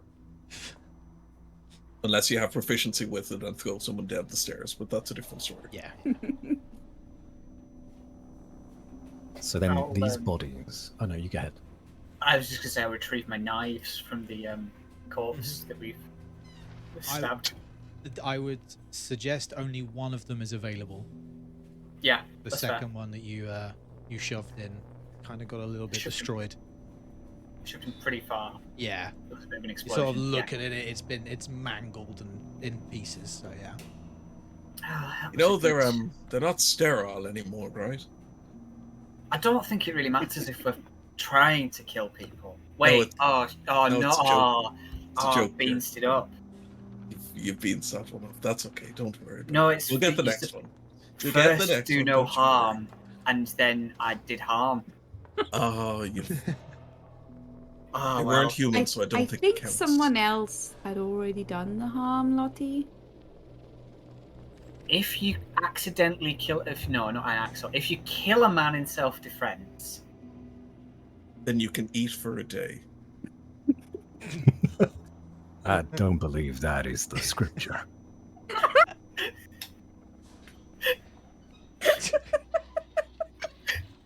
Fortunately, looking down at the clockwork body, I don't believe this is anything that we could say that we killed. Doesn't even seem to be alive in the first place. that's a relief. That means I've not done harm. I can still get into medical school. Worst comes to it, it was assisted euthanasia. I think that's allowed. Yeah, it's the 1800s. Does it really matter? So who's Dr. Curling? That's a great question. Do we know a Do any Dr. of you Curling? know of a Dr. Curling? The name certainly rings a bell. Dr. Curling. Yeah, Dr. Curling is a name that you see up around the hospital, sort of everywhere. It's a big name You've seen it on the as you've walked down a lot of the corridors, and there's been nameplates and. He's You know, I always wondered why there was a curling bench in the courtyard. Is this like in memory of or something, maybe, or? On the bench in the courtyard there is. Yeah, like in honor of, in memory of. So he's dead. Well, that's great. That means we don't have to do anything. Could I recall Given anything about circumstances, the he may history? not be dead. Well, yeah. History check. I'm pretty good at history. Worked in the hostel for a little while. I may remember from the future. 15. 15. Weird one. Yeah, very much. You have sat on the bench in moments of reflection out in the courtyard. Dr. Curling was one of the is remembered fondly as one of the doctors sort of brought a lot of the science, brought this hospital into the future kind of thing, like during this time period. Okay. Yeah. But not remembered as some Frankenstein-esque character. No. Remembered quite fondly. Did the note say where he was? He said he was. I think he mentioned the labs, the laboratory. Right. So He worked in perhaps the we lab. ought to go and check out this lab with a fresh corpse. He sounds great. You should really meet him, Lottie. Did he say he was a nice guy in the letter? He did not. Then his level of niceness remains to be seen. Lottie, after all this is blown over, I recommend a visit to my chapel. Just go over a couple of things. Okay. I'm not much of a religious man, but I'd be inclined to follow suit.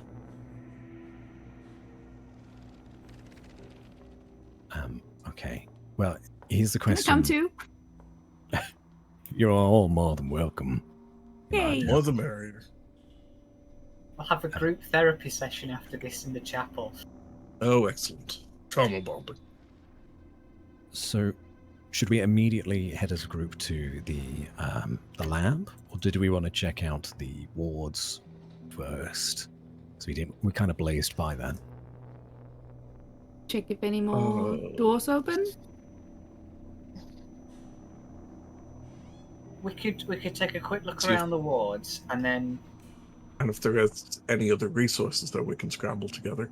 yeah, assuming we don't find anything, then I think the lab is our best bet for figuring out what is actually going on here. Because I don't know about you guys, but something tells me that something's not quite right. That's an astute observation, Dr. Watson. Thank you, but no, my name is Ten Spark, so it'd be Dr. Ten Spark. Eventually. Yeah, yes. yeah, eventually. Sorry. Yeah. You just reminded me of someone else. Okay. All right. So one final scan of this room. Nothing else is moving. Just a bunch of cadavers on operating tables, waiting to be picked up by Dr. Yeah. Marsh, presumably. Yeah, there's just the bodies on the tables. More of the wall lights on the wall. You do notice a keypad on the far wall. I say the far wall for your guys' benefit. It's sort of, I say this is kind of it's here. It's on this wall Oh. here. Is it like next to a door? Is there no indication what it's for? The cables come out of this and get punched through the wall. Like they get punched through the wall into what would be the corridor. Oh, okay. Worth following the cables if we can.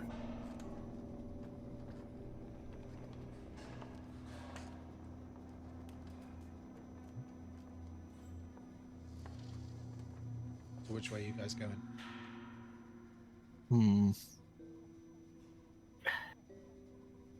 I'm going wherever Zaggy's going. Zaggy's going wherever I'm going, and I'm going wherever John Murray is going.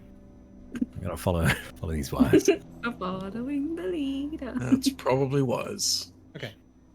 So you follow the wires, and you have to sort of go back to the entrance and sort of look down the corridor, and you can see on the corridor where these wires come out, and they sort of hook up to the ceiling. Like, these look like they've been put in more recently than the others. Sort of, they've got some hooks hanging them from the ceiling, and they sort of disappear through another wall. It's kind of like a fork in the corridor, like it goes off to the right, and there is another metal door. Leading to the lab, presumably. Presume. Okay, fantastic. At least we found the keypad for this door. Cool. I still think it may be wise for us to check the other areas before heading towards the boss room. Call it. It's not that What? obvious. Come on now. Well, that's assuming a hierarchy between Dr. Marsh and Dr. Curling, but Maybe they're on equal standing. That's true. they are both doctors. Yeah. Okay. Can I ask, you mentioned this hook. Was that on a table next to someone, or was it someone's arm? Was that Dr. Marsh? That hook was sort of. Do you want to go and look at it? Yes, please. So you go and look at it, and you recognize it. It is a modern day. You would think it's a prosthetic of some kind. And you take a look, sort of, and you realize the body on the table does not have a lower forearm. It's not attached. It's not attached. It's on the table. Can I take it with me? Yes. Can I use it to play fetch with Zaggy? It's made mostly of metal, but yes, metal and leather. This is made from. Sounds perfect. Perhaps Visual of you the throwing loud clanging of a metallic claw wouldn't be the best in circumstance where there, one, is at least the possibility of hostility, and two, we are basically in an unknown place. Aww. I'm We sorry, can play Zaggy. fetch later, I'm sure. I'll still take it with me if that's okay. Zaggy is doing his utmost best to pretend to be a dog. I'm sure he's doing a great job Sort at of it. very Lilo and Stitch coded, the relationship between Lottie and Zaggy here. Cute. May I make note of the color of the lock and number of copper coils that are by this door? Yes, give me an investigation check, please. Oh boy. Orange. I would like to assist with that. Okay. Thank you so much. I rolled the same number twice. 12. 12. You count 6 copper coils, and the lock is yellow. Yellow. And then there should also be cells, if they're visible as well. Backup cells. You notice three things that are kind of shaped the same as the blue one that you noticed previously. It's an interesting way to describe a functioning cell. Or not. Or Mm, non-functioning, yes. so. Is there You only roll a anything? 12. That's very true, actually. Yeah, never mind. Okay, well, 3 cells. Don't know if functioning yet.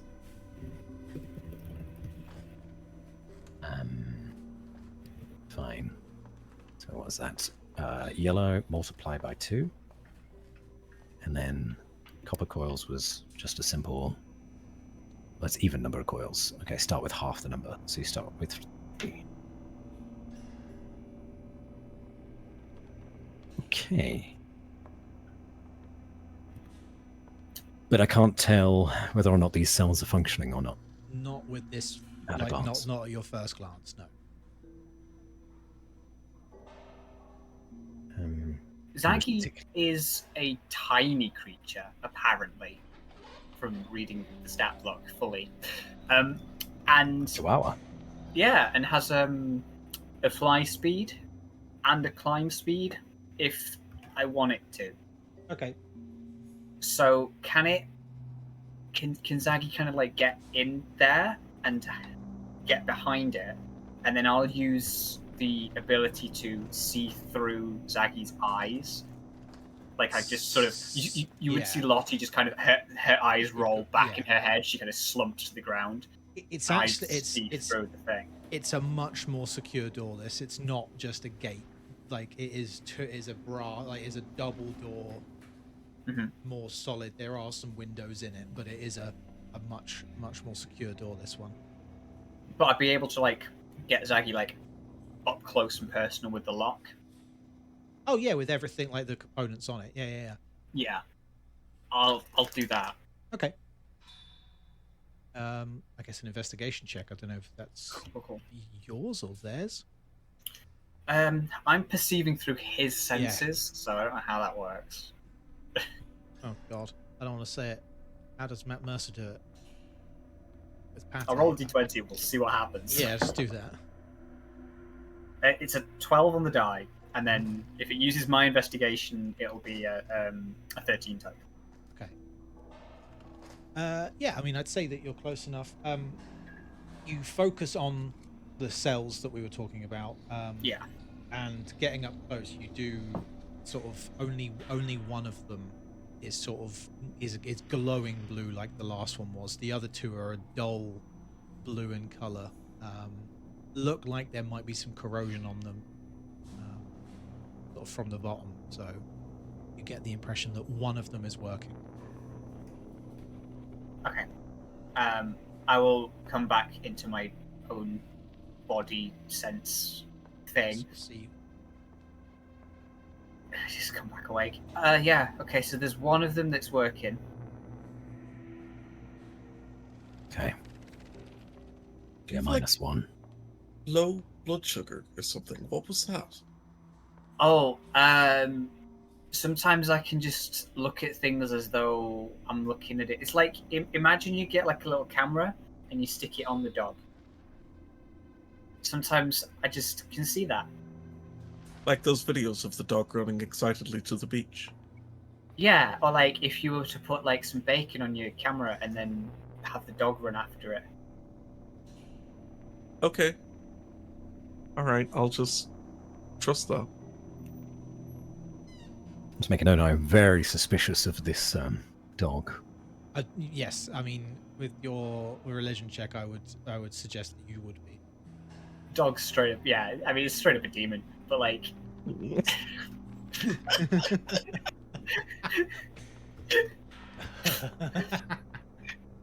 Heck's sake. Okay.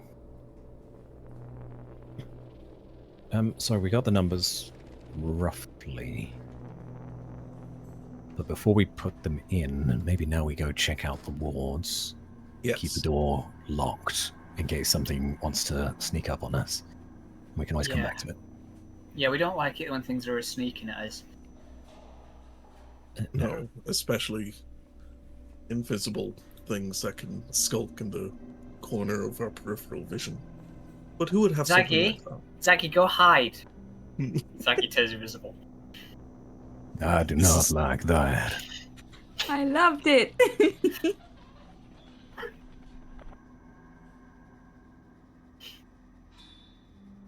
Okay. Try my best to ignore the demon in the room. I will begin to move down the hallway towards the wards and say, don't fall behind. Okay. So you guys. I move would like to forward. attempt to not fall behind. So you're heading back towards the wards. Is there anything you're looking for in particular, or are you just? I guess still making sure that there's no one else here that is, alive and needing help. Mhm. As we check the operating theatre, no one there. Fine. There could be someone in the wards. Mhm. If there's no one there, that's fine too. But also, we now know that there are hostiles in the hospital, so being aware of that. Okay.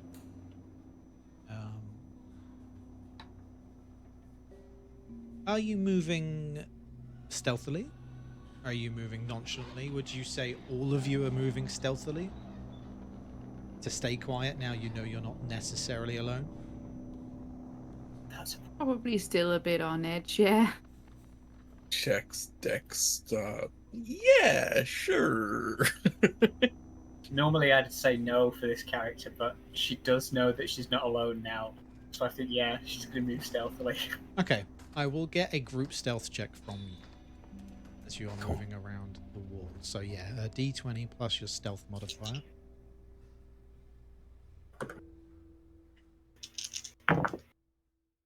Oh, that's hot.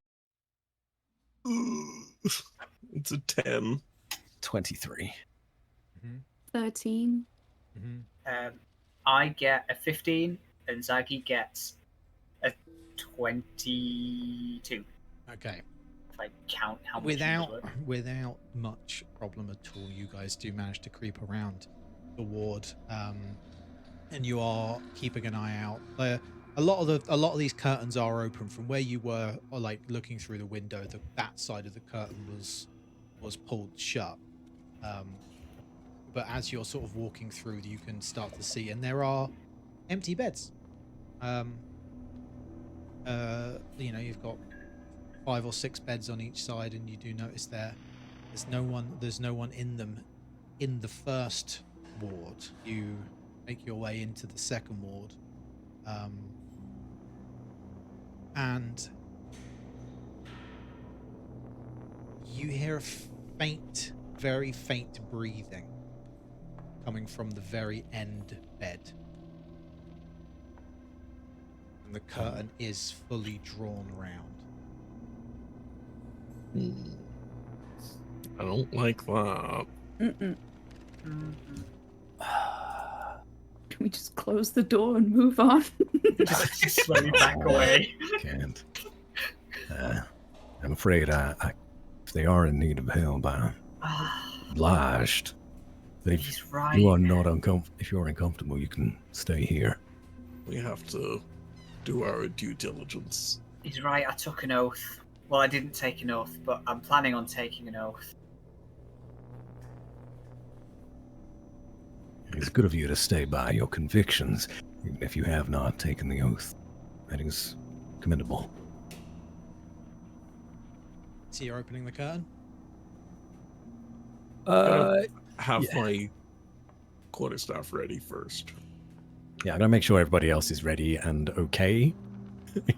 Aurelia, I'm very aware that you've taken a couple of hits at this stage, and It's okay, I have a checking- hook. Yeah, that's true. You do have it. Yeah, hard. I'll offer Leah my hand if she wants it. Yes, please. I'll take her hand. Can I get a sleight of hand check from you as you open the...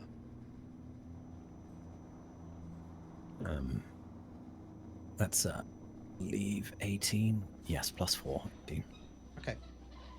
Very, very carefully you pull it open, and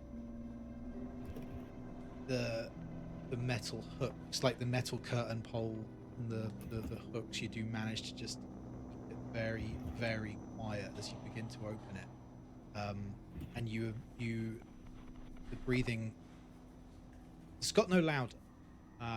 And you look, and the body that's in the bed is large. Like, it's big, and I don't mean it's big for it's not a 6'6" guy. Like, it's a large frame. The breathing is long and deep, and there's these heavy breaths coming from it. It's still asleep.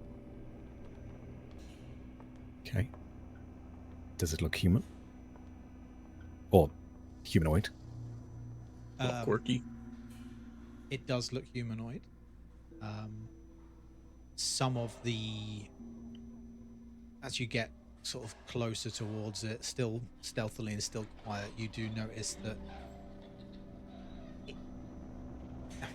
you see some stitching across the parts of the flesh you can see, and the skin doesn't necessarily match. There's bits of leather, there's more of this copper and brass plating on it. The breathing is still just very calm. Can I hear clockwork?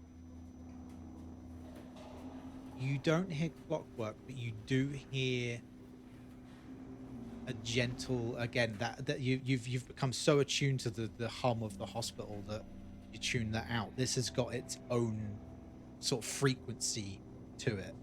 It's got the smell of, I mean, there's the smell of copper. You're not sure if that's blood or if that's the metal. There is antiseptic. There is sort of, I guess, yeah, ozone. Sort of smells almost like it's been raining. It smells damp. Okay. He's laying on a bed of some sort, right? Yeah, that you can see is actually quite strained underneath the weight of the body. Can I, and before announcing my presence, use the leather restraints to tie them down very carefully to the bed? Okay. By their arms? Probably for the best. Best. Okay. It will be 2 sleight of hand checks, 1 for each side. Yep. That's 22 for the first. Mm-hmm. And 22 for the second. It's a Very good nice. dice. Oh my god. Good dice. You slowly and carefully, and with, I mean, you to the, you know, it's a good knot. You know, you do get these tied tight on the arms of the corpse. Yeah, you feel fairly confident. The creature, we're going to call it now, is still breathing quietly. You get the impression it's still asleep. Excellent. And quietly return to the others and tell them what I've just done and say, I've restrained them to the bed. I don't think that they will be too much of an issue for us now if we want to explore this room further. But I understand if you just want to leave.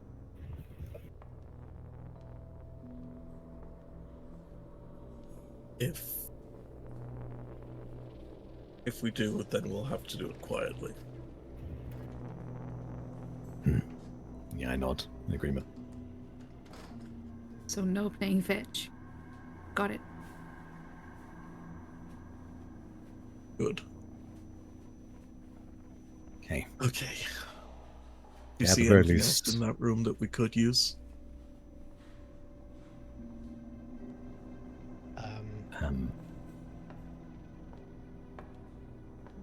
There are, I do.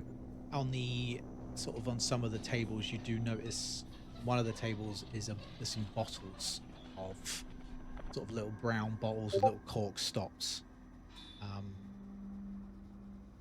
sort of with some liquid in them.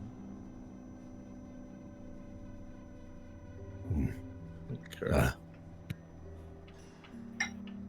Lottie, you're a nurse. You, at least in training, do you recognize what contents these are?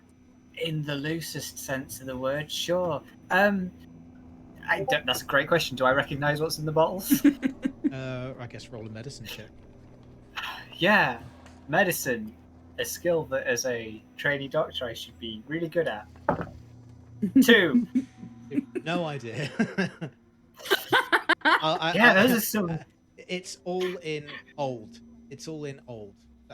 those are some chemicals, and it's all written in like Latin, maybe. I don't speak Latin. Ye olde chloroform. It's dead language. Ready. Okay. Wait, we're supposed to be whispering, right? Yeah. Sorry, I mean, no, I don't understand what the bottles say on them. They might be useful. Should we take them with us anyway? Yeah, probably, because like even if they're harmful, we could just throw them at someone. All right. What did you How say many- about the oath thing? I'm not First, quite do sure. no harm. Second, harm. I feel like they I feel can't like- coexist. Well, you're gonna spend a turn doing nothing, not harming anyone. Then you're allowed to do murders. I'm pretty sure that's how that works. Turn to John and I say, I think maybe the dog told her that second one. This turn is 6 seconds. So you're like, 6 seconds of no harm is fine. Just hang on a second. Wait for it. Now. That's the new 6-second rule.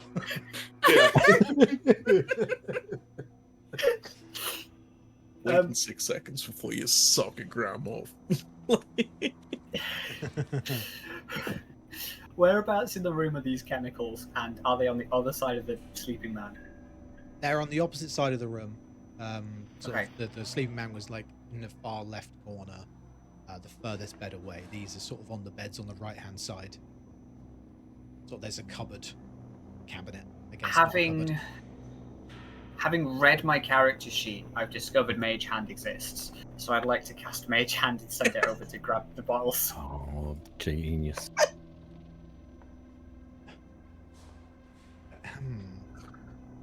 Oh my god.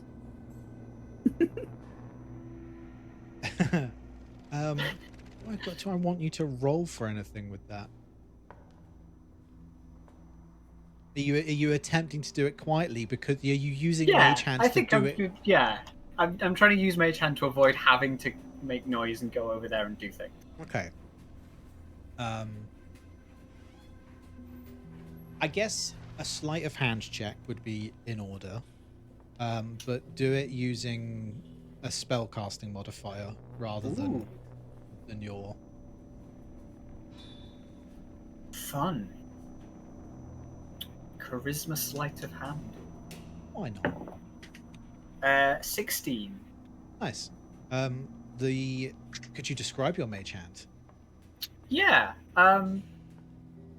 There's just like a very faint whispering as Lottie just reaches down, and she's got like a little, almost like a little chain, like very fine woven, like a necklace type chain sort of thing. And she just sort of fiddles with that a little bit, and a spectral yellow, very bright yellow spectral hand just floats across the room towards these bottles. Okay.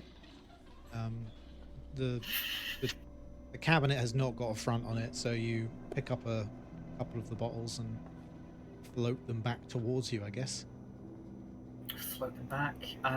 Right, who wants some chemicals?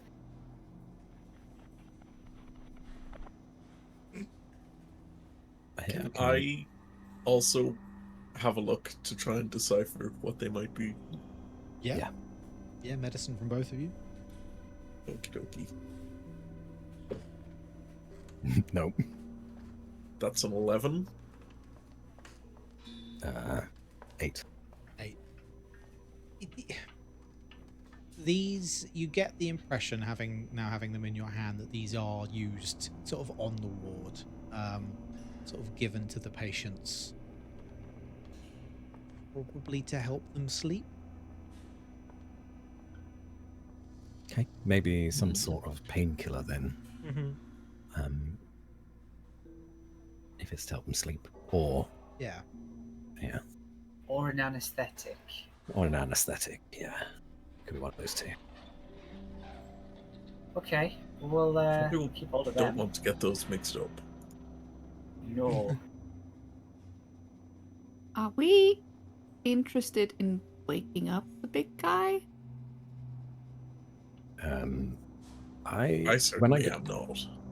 when I got pretty close, I assume I figured out that this thing was no longer alive from the description. Certainly not in the traditional sense like you guys are. Okay, well, he may be breathing, but if we wake him up, I don't feel like there's anything we can do for him. None of us are doctors, after all. Better to leave him to his rest.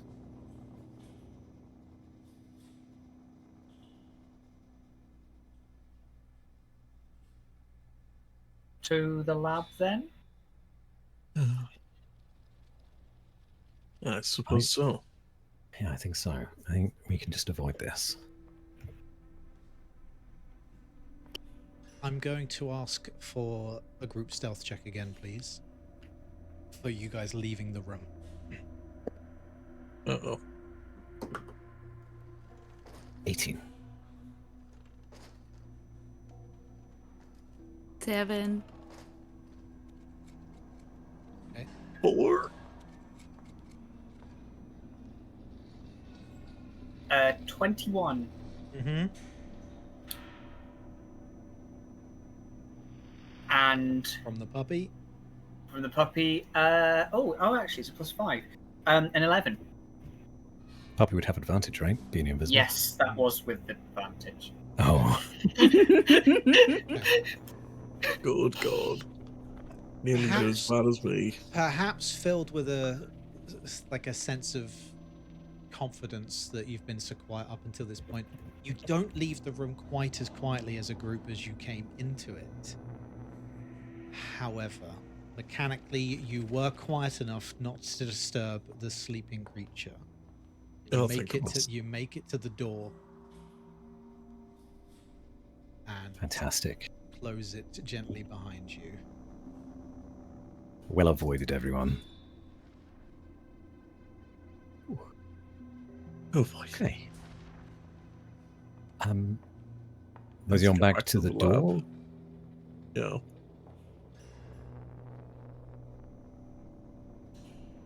Yeah, to the lab.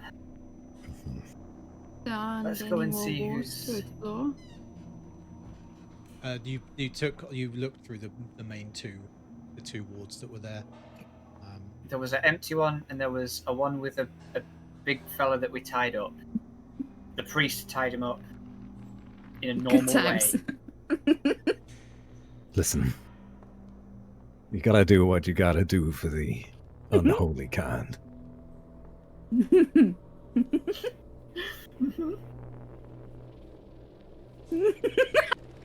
Okay, so you have come back to the sealed double doors, yellow lock, coils, the cables running back through the walls. The keypad is not near this door. The keypad is back in the operating theatre. So, with the information that we had from before, Mm-hmm. I believe the code is 1731, if it's following the same pattern. Because we've not gone up any flights of stairs or anything, so we're still on the first floor, right? Yeah. So 6 was the number of coils. You're half Yep. that to get 3. Down to 3. Yellow is multiplied by 2, so back up to Mhm. 6. And it does say unstable current, which that worries me a little bit. And then 3 cells, 2 of which aren't working, 1 of which that is, brings us down to -1. So that's 5 total. And then +2 for the floor that we're on, the first floor. Yeah. So that's Yeah. 7. That's what I've got here too. Cool. So 1, 7, and then Tuesday. Yes. See, I remembered Okay. this time. Gotta put the day in. I'm going to scoosh Lottie back with the stick and put in the code myself. 1731. Okay. You are not within earshot of the gate when this happens, but a surge of electricity does leave through, and it travels through the copper wires, through the braids, down into the lock itself. And the whole door seems to sort of come to life and charge. The backup cell starts to groan blue. It's getting louder and louder, and then click, and the double doors open. Look at us. Okay. Puzzling. Who would have thought? I'm gonna grab one of the little weedy tables that had the scalpels on it from the operation theater and jam that into the door to keep it held open. Another good idea.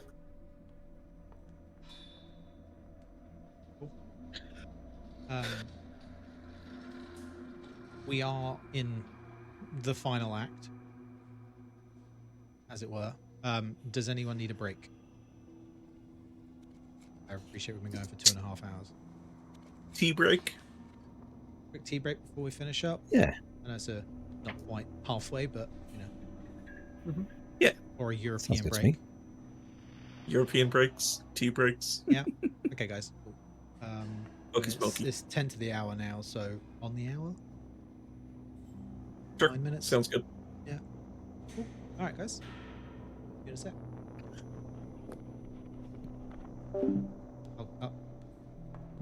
I'll get you off screen, Soph. Don't worry.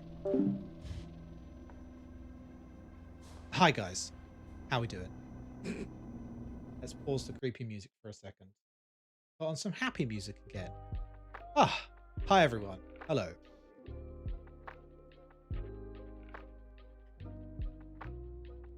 My God, I forgot how involved this was. I need to go and use the bathroom. Get some water. Hello, Smashley. Staffenheimer. Hello. How are we doing, everyone? What do we think so far? We enjoying it? How do we think the players are doing? I think they're doing really well. This is Iconic's first time.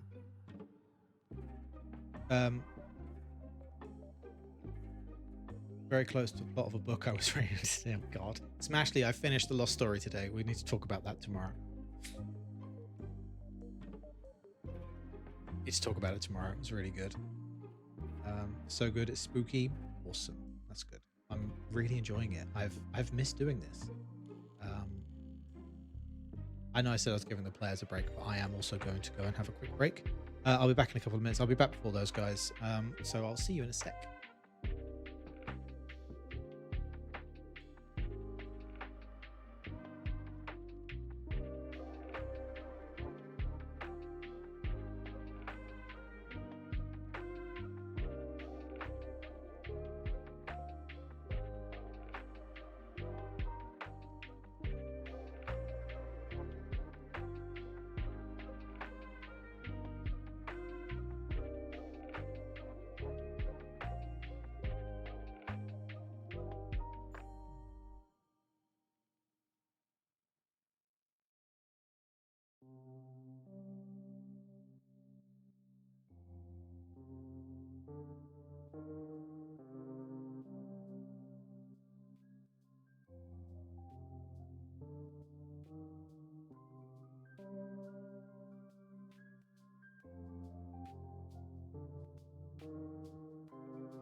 Stop. Right. I'm back. That. Nope, not that one. This one. There we go.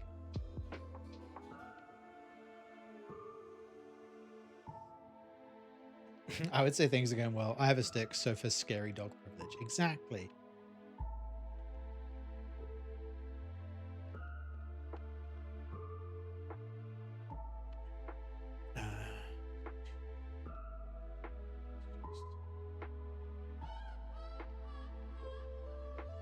Scary music.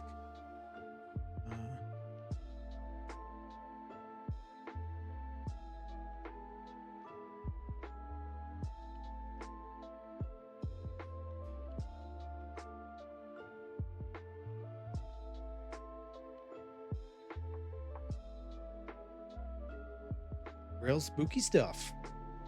I enjoy it. I kind of came up with it. I say by accident. It's just, yeah. Spoopy. Well, get ready to roll initiative, guys. Spoilers.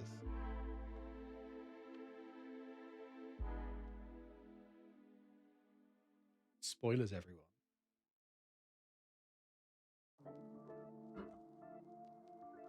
No, I've enjoyed running it again. It's been fun. You're enjoying an ESB tonight? An English special beer? English special brew? I can't remember what they call it. It's delicious. It's a... When you say it's an ESB, who makes the ESB? Extra special bitter. English special beer it stands for. How dare you? I know Fuller's make one. Fuller's make an ESB that's quite nice. It's me. I'm the problem. It's good to see you, Swiss.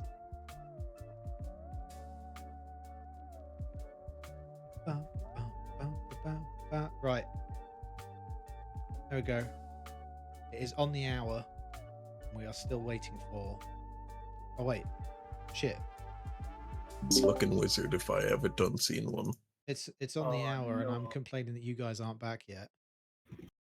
We're literally all How back. dare you? It's literally me. I'm the fucking problem. Right, fine. Okay. Let's get some spooky music back on.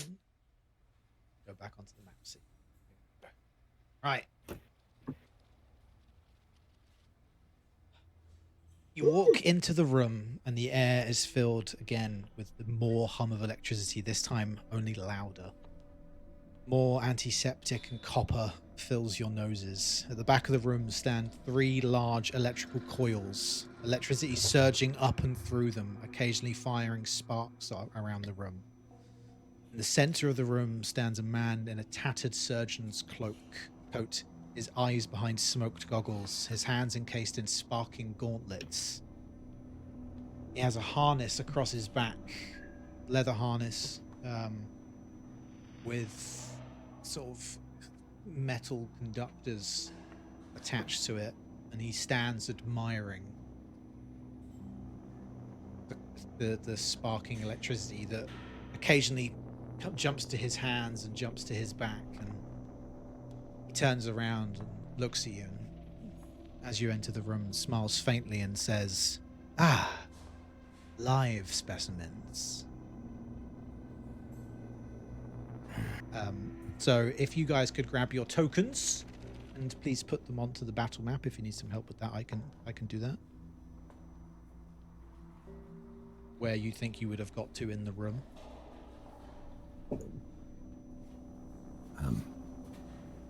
Yeah, definitely at the front. I'm not sure I'm doing this right. I would like help, please. There you are. Thank Oh, you. delicious. So we have some mapped combat though for the person who's for the first time. Each of these squares is 5 feet. Your movement speed is 30 feet, so you can move 6 squares. And yeah, it's marked on how far away things are. And there's a little ruler to help you. Yeah. So this guy's wearing like electrified gauntlets, he said? Yeah, there's sort of his gloves are sparking, like as the electricity sort of like spins and zaps up the coils. Occasionally, it sort of like catches onto him and like specifically like onto his back, on that harness that you've seen. All right.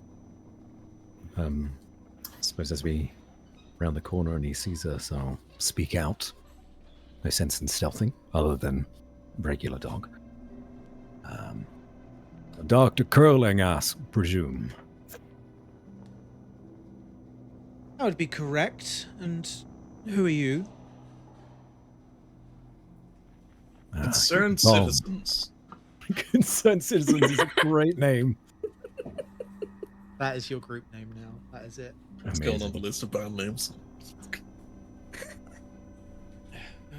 Concerning yourself with what exactly? Your business, apparently. My business. Sounded like you. My business is life.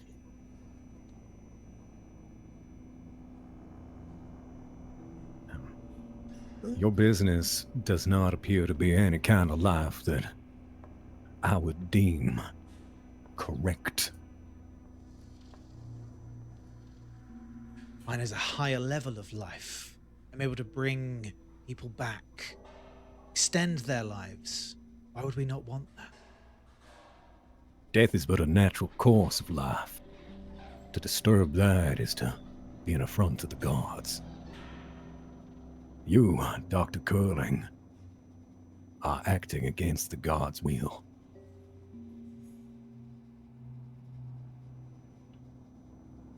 I don't need their will or their blessing.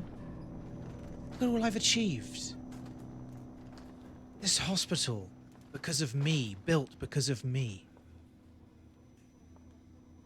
I will be remembered for the lives I've saved, the lives I will save, the lives I will bring back. Electricity is the future. Do you not see it? Holy man. Electricity may be the future.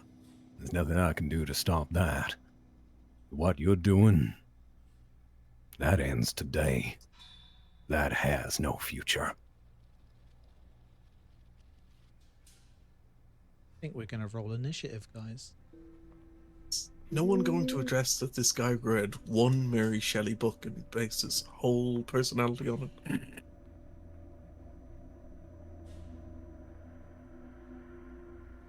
No, how dare you? Very well done. Okay, let me see now. That's a 12 for me. You can behave. Yeah. 21. Okay, 18. nice. 13. Both of my nat 20s have been under circumstances that don't really matter for nat 20s, but hell, I'll take it. Nice. Okay, Dandy, you are not up. You are at the top of the order. As you guys walk into the room and he sort of turns, he sort of puts both of his hands out to the side, and you see him sort of draw from two of the coils. And he now seems to be there seems to be electricity sort of surging over him as you look at him. I will say that was a legendary action. Oh, Oh, this guy has legendary no. actions. Oh, Oh, no. no. Just a bit of fun, guys. It's fine. That's not good. Oh, it feels bad to be on the other side of the table. Yeah. Hey, you guys got to drop your re-roll your ones. That's true. That's true. So yeah, Dandy, top of the table, top of the line. Yep. Yay. Okay. I am gonna. Oh, that's the stream. That's not where I'm going. I've got what, 30 feet movement. That's 15 feet away. I am gonna. Oh my god. Select you, Hank. That should be right. Yeah. That is 30 feet. Okay. I'm gonna get as close as I can in one phase of movement. And I am going to cast Thunderwave. Okay. So I will pull a whoopee cushion from the inside of my jacket, throw it to the floor, and stomp on it as hard as I can. Nice. Excellent. He has to make a 13 on a Constitution save. He rolls a 16. Okay, so what is that? Saves. 2d8 halved. What's that? There we go. That is 10 down to 5. Back up to 10. And he is pushed 10 feet away from me. Or He's- 5 if- feet away If from he me? if he's saved, does he still get pushed still? Unsuccessful creature takes half damage only. Okay, right. Okay. So he doesn't move. Okay, I thought cool. he got pushed half distance, but no, that's fine. You don't, right? No worries. Cool. So yeah, as as you stamp on the whoopee cushion, a sound fills the room, sort of overtakes what's the Tesla coils are doing, and yeah, he sort of covers his ears and yeah, takes some damage. Anything else? I don't think I can do any bonus actions right now, so that would be my turn. Okay. Aurelia, you're up.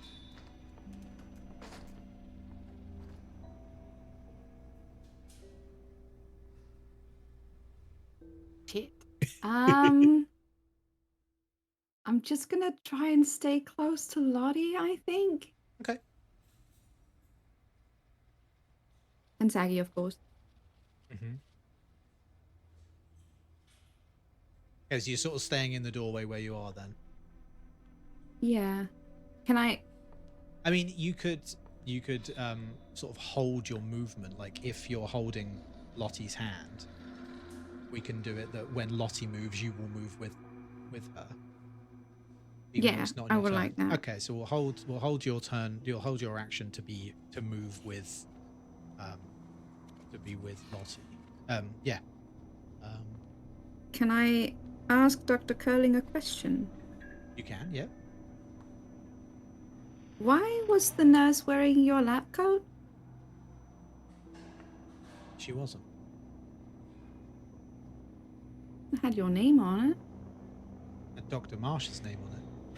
Oh, right. Sorry. I got it mixed up. Ah, you've met I'm Dr. now Marsh. wearing the lab coat. Oh yes.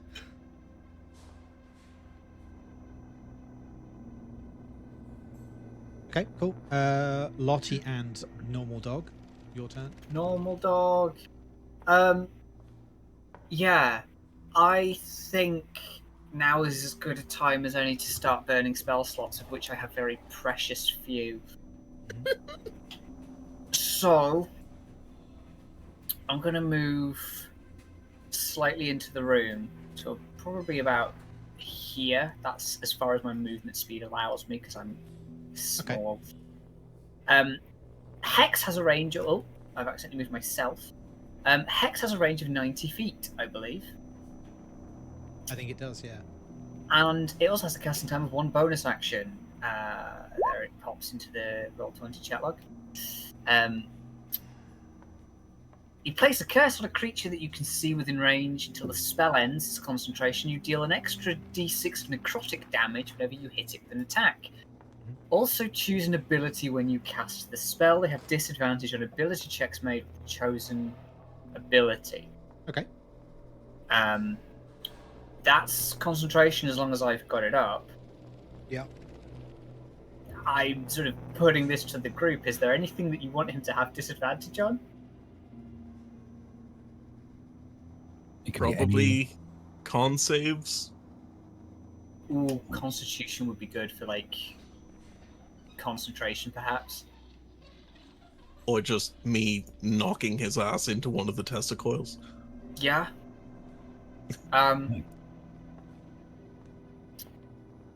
Then I shall target his Constitution, and I shall give him disadvantage on Constitution checks. Okay. As long as I keep Hex up. In terms of what this looks like, Lottie's going. This is a second level Hex because I only have second level spell slots as a Warlock.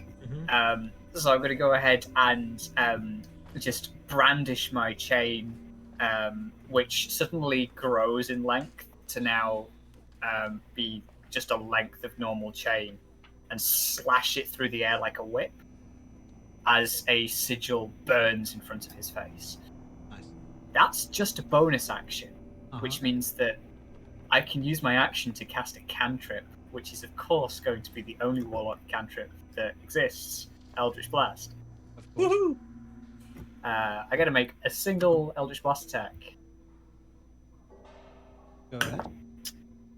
Does a 21 hit? It does. It's gonna be that, and also that. Now this is an agonizing blast, which means I add my charisma modifier to the damage roll. So that is 7 force damage Yeah. and 5 necrotic damage. Okay.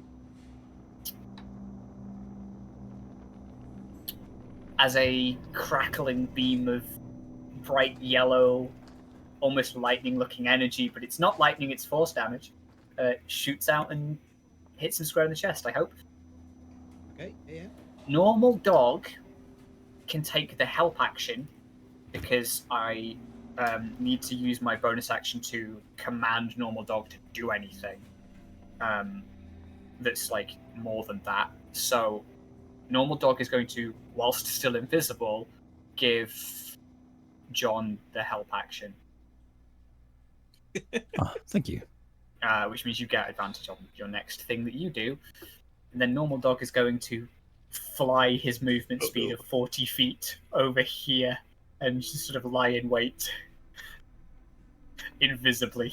Invisibly. Okay. Yeah. And I think that's everything that we do as a team. Yeah. Okay. I hope he didn't like that attack. Yeah. Moving around to John.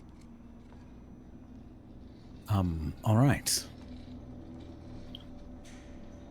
I have 40 feet of movement as a monk. So, while I appreciate the thunder wave attempt, I will get in the way.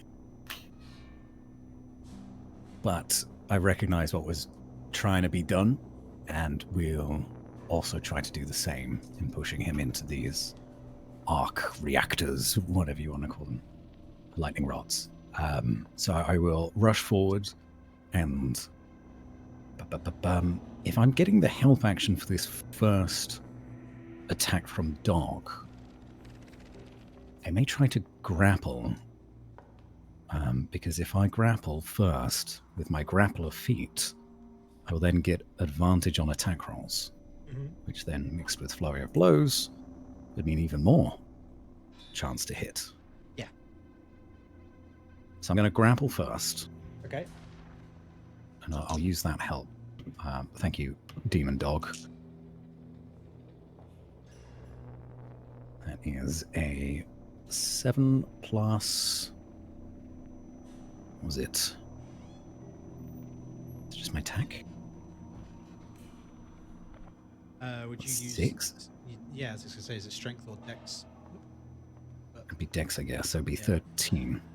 Yeah, beats their attempted strength save against you, or contested strength. Cool.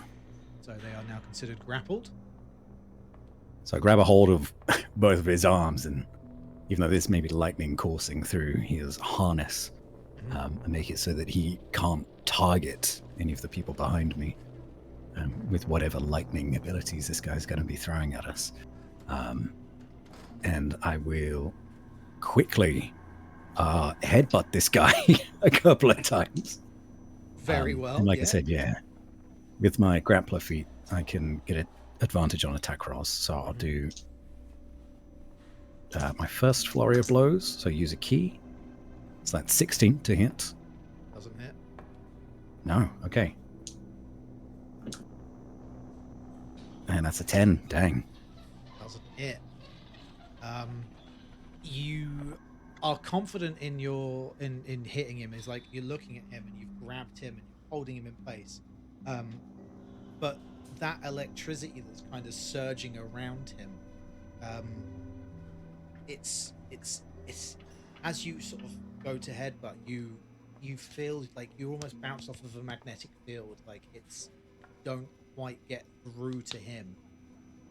You are repelled on your attack. That's okay. It happens. Okay. With him being grappled, is he able to make an attack, or is it at disadvantage? I don't know how. He is able to attack. Yeah. Okay.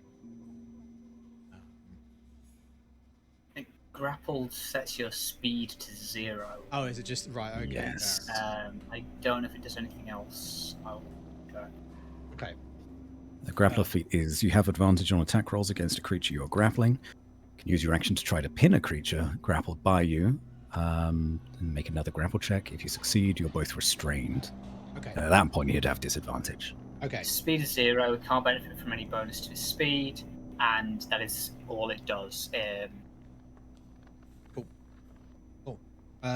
Sort of now you've got his arms sort of held. You sort of look and you realize that he is holding a sort of it looks like a cross between a scalpel and a baton. So it's sort of mixed, and there's like this scalpel that's got like electricity surging through it. That is a he's struggling. It's a 10 to hit.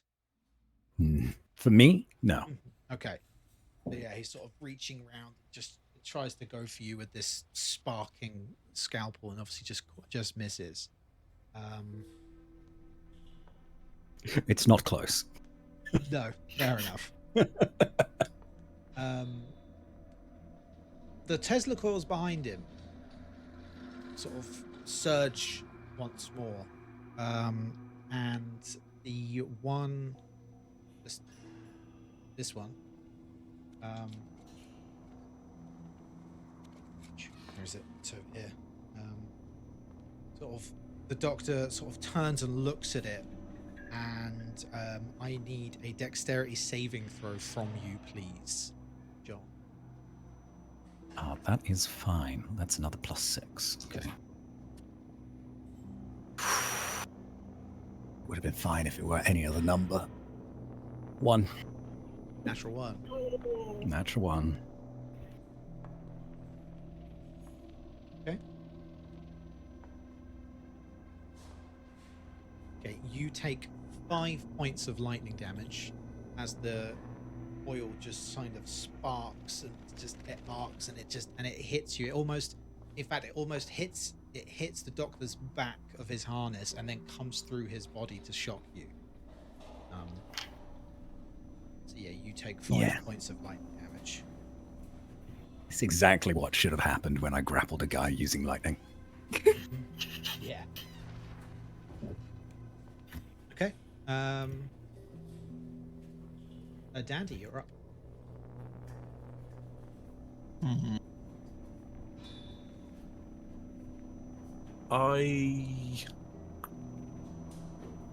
Okay. I am going to try and cast Tasha's Hideous Laughter onto our dear doctor here. I'm going to move to, like, there. And that is a 13 wisdom save. Wisdom save, yeah. He fails. Okay. So he is prone and incapacitated. Laughing his ass off. For the yes. I said oh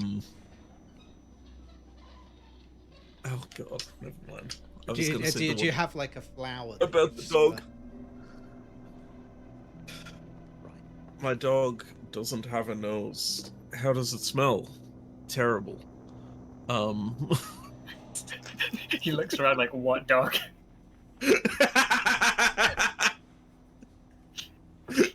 Lottie's dog doesn't have a nose. How does it smell? Terrible. Sorry, yes. So he is prone and incapacitated for the duration Off the spell.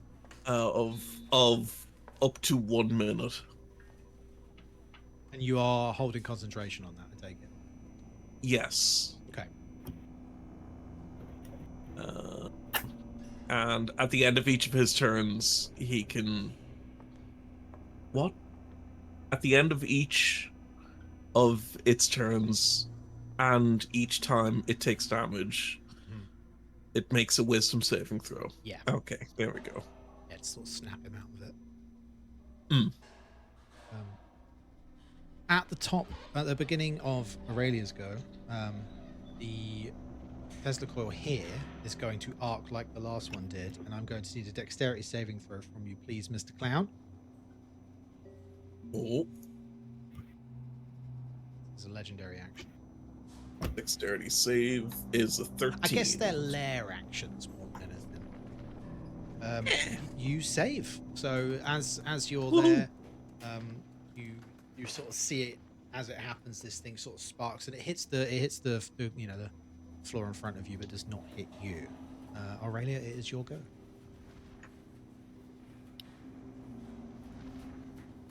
So that Tesla coil thing has just surged. Yes. Is there an indication of which one is going to be surging next? I would like an Arcana check from you, please. A D20 plus your Arcana modifier. Very good idea. 3. A 3. That is unfortunate. That's very unfortunate. Hang on, did you roll a 1? Yes. Rolled a natural 1. Okay. Oof. You have no idea which one's coming next. The lightning is flashing and sparking all across the room. You've not been able to discern. You have been in this room the conversation and then 12 seconds. That's how long has gone on. Well, not even 12 seconds. So yeah, you've not been able to work out a pattern yet. Right.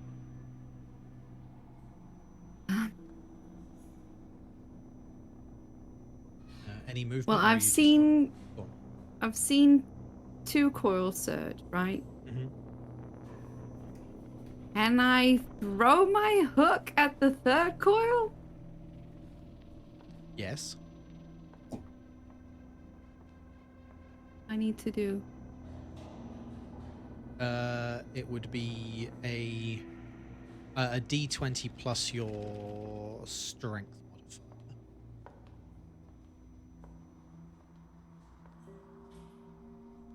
I mean, what's the throw distance? You're probably gonna have to move up towards it to not have disadvantage.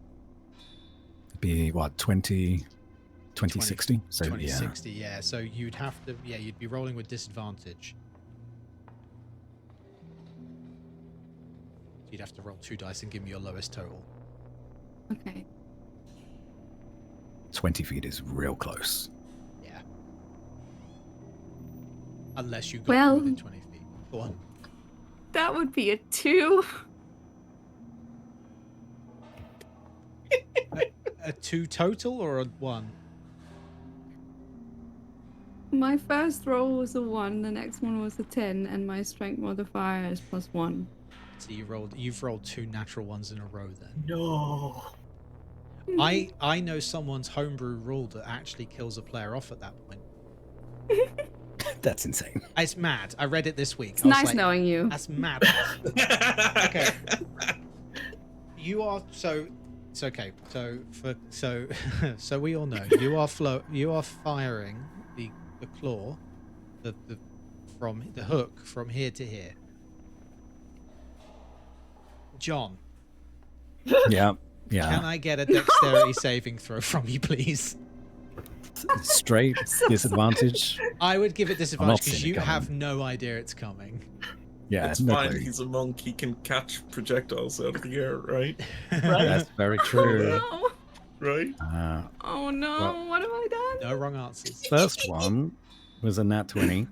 Okay. Second one is a 7 plus. What was my dex? Plus 6, so 13. 13. I mean, I'd probably say you managed to just sort of something in there tells you it's on its way. I would suggest that your grapple is probably lost at this point in dodging it. Because you are moving out of the way of this object. So yeah, I would say that he is no longer grappled by you. But you do not get hit by it. And it carries on, and it lands just short of that third testicle and starts to conduct some electricity into it. Oh no. The, He is still prone and incapacitated now, He is. the which is deflect kind of missiles. all we needed for the grapple.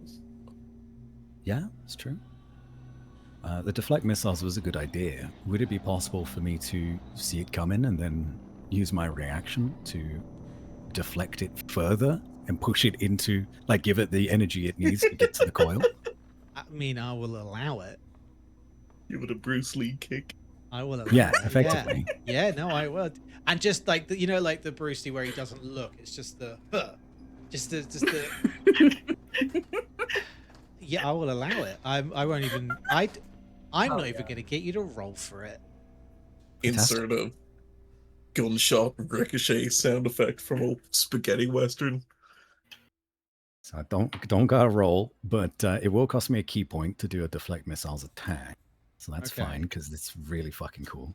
How are we doing damage for this? I'm gonna say it hits. I have deflect missiles attack damage specifically. Fine. Which is 1d4 plus 4. Yeah. 3, so that's 7 damage. 7 damage. Okay, that Tesla coil has taken a hit. This down. Okay, cool. No worries. Turn around and I give a thumbs up to Aurelia. You're going, kid. Keep it up like that. Nice. Cool. Lottie and Dog. So, I don't need my bonus action to do anything other than command dog now, because Okay. I've bonus action hexed the man. Mm-hmm. And Lottie just watched as the arm got thrown by Aurelia. Dog has been playing fetch with this arm. Dog sees the No. get thrown and goes to here. And then with my bonus action and Dog's action, he's going to jump out from hiding. As Dandy says, Lottie's dog has no nose. How does it smell? Terrible. And the guy looks around, what dog? The dog jumps out and uses his scare ability, which he gets 1 per day, which means he just leaps out from invisible, and the guy has to make a wisdom save or be frightened as well. Let's just stack more conditions on top Great. of this poor guy. Yeah. Okay. Yeah. Wisdom save. He doesn't make. He doesn't make it? Excellent. He's frightened now. And He's Smart, prone. wise, we fucking got him, gang. On a fail, the target is frightened for a minute. The target can repeat the saving throw at the end of each of its turns, with disadvantage if Dog is within line of sight. So Dog is just going to sit on his chest. Like a sleep paralysis demon. And then, as if that wasn't enough, this guy is incapacitated, right? And prone. Yes. Yeah. So I've got an action still to use here. Yes, you do. I would love for him to, given that he has not really got anything he can do right now, I would love to figure out how far this spell takes me. I think it's from where I am. I think I'm just all good. I'm going to sort of just take a step onto this rug here, so I've got a better angle. So I'm maybe not going to hit John in the back of the head with Scorching Ray as I cast that. Okay. Something deflect that. inside Lottie just snaps, and begins to just fire shoots up her arms as Scorching Ray happens. That's a bunch of attacks at the guy that I have to make. So you tell me what I'm supposed to do with this. He's having a bad time. Yeah, I mean, it's a ranged attack against a prone target. Yeah. Would make it disadvantage. Mhm. But here's... I'd make it straight shots. I think that's... Okay, Yeah. sure. We'll go with this. I get 3 bolts of fire crackling into my hands, bright yellow flames, and they're just all going to go for this guy. I can hurl them at whoever I want. On a hit, the target takes a bunch of fire damage. So 3 attacks. That is a 17 to hit on the first one. It's... That's a natural 20 on the second. That's a natural 20 on the third one as well. I shit you not. Okay, this is not something we have actually discussed, but the roll call rules are slightly different. It's not a double dice damage. Mm-hmm. It is full dice damage plus a roll for Okay. your crits. So you need more were dice. rolling d8s? They're d6s. D6s. on And how many this. d6s is it per? It's 2d6 per hit. So the two crits are 12 each. Plus the Plus plus 6. plus 4. Yeah, so hang on, yeah. So it's 24 plus Plus 66. 66, yeah. Fuck's sake. Okay.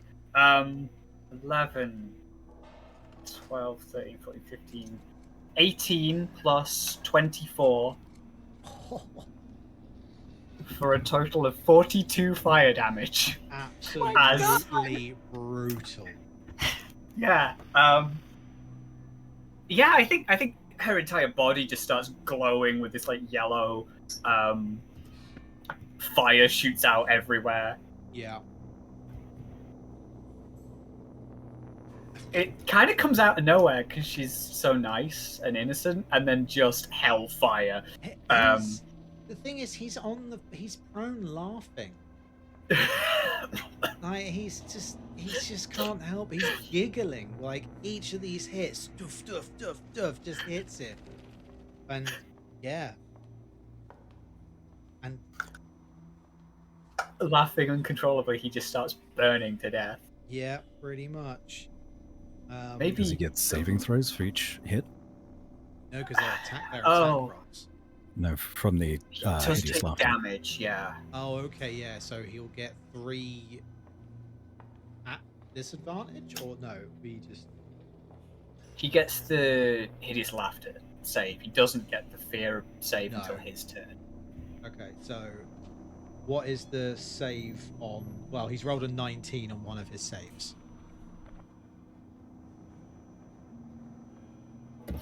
So yeah. Wait.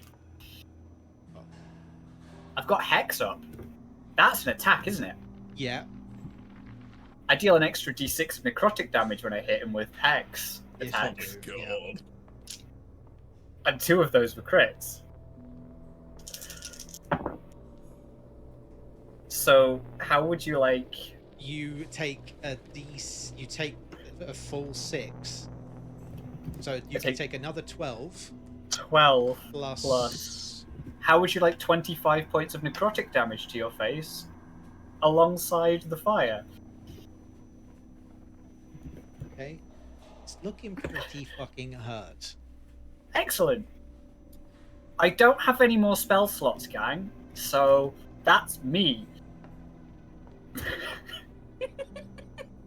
He's no longer laughing. You'll probably guess he's not laughing anymore. This isn't funny. But at the start of John's go, the Tesla coil that first attempted to shock John is going to charge and just light up. And I need a dex save, please, Mr. Monk. Okay. 18. 18 saves. Yeah, the sort of out of your closeness to his mechanical harness, like the metal harness, sort of caused it just to arc and not quite get you. So yeah, you managed to dodge that. John, it is your go. I could wail on this guy, or I could try to strip him of his harness. What do we think, gang? Ooh. Probably do what we can to damage the harness. Or pull it off him entirely if you can. I To think punch the that's- harness. Yeah, I think that's a fun move. We can attack the harness, we can attack the generators. I like all of that. Okay. Let's do that then. Is he still prone? He's no longer laughing, but is he prone? Well, he hasn't stood up yet, so he's not at his go. So yeah, he would still be prone. That's a lot of advantage hits then, by the sounds of things. Okay, let's go with basic attack first. Fuck. I'm glad you guys are doing something, because I've done nothing today. That's a 2. Oh, no, advantage, hold on. That's a 6. That's still not good enough. Fucking goddamn it. And then I will... do I flurry of blows? Or do I hold on to my last key? I'll just bonus attack. Bonus action attack, not flurry of blows. That's a 10 and a 19. Finally. 19 hits. Yay. Okay, so then that's a d4 plus 4 onto the harness specifically, Okay. which is 7. 7. You managed to where it's taken sort of electricity into it, it's become quite soft. So you've punched it, and where it's sort of concave, you've sort of taken a dent into it. So it still potentially looks effective, but it has taken it's misshapen. Mm-hmm. Okay. It is the good doctor's go.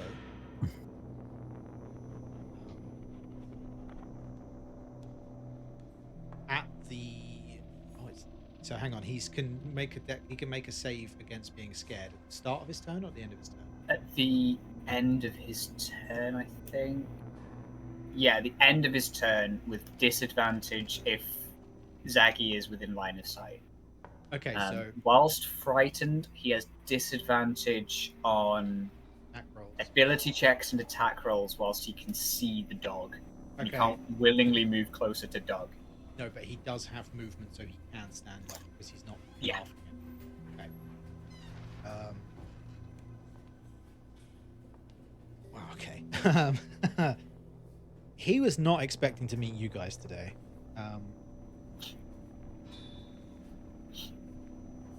He is going to sort of stand up. He's going to look around, and he is going to be like, "You fools! Messing with my work!"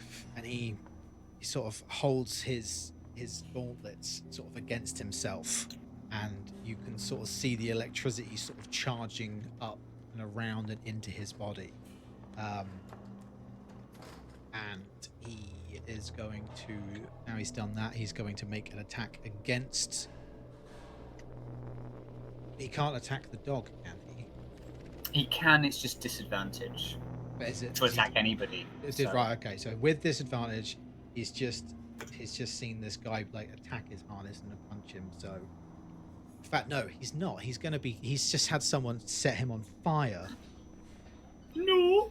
So he is going to go and look at you and cast absolutely fuck all because he rolled a natural fucking one. Fuck yeah. So as he sort of looks over at you, he puts his hand out, and it's just the electricity sort of just stutters at the end of his hand, and nothing is released. Cursing, he falls down to one knee. Did you get his what?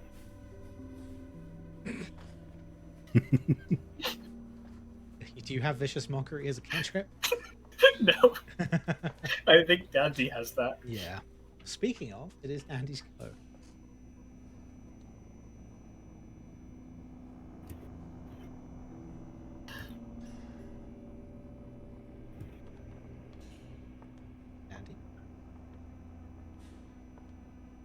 Andy? Sorry. Yes. Hello. What? Yeah, sure. The sort of like psychic backlash of Tasha's hideous laughter being broken while Dandy was using it sends Dandy spiraling a little bit. Mm-hmm.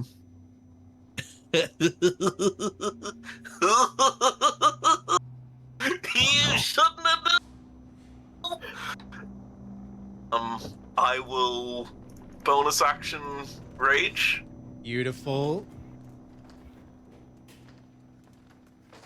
Where is this? And blast I stuff? run at Shit. him with this fucking metal shaft, Yeah. intending to just swing him off his feet again. Very well. Multi-class barbarian, really? Barbarian. Yes. It was a late change. Oh god. Where's our rolls here? If you hit, okay, right, hit the creature first. Then we'll figure that bit out. Floating staff. That is a 14 to hit. Did you add a +2 for your rage? I did not. That's a 16 to hit. It hits. Okay.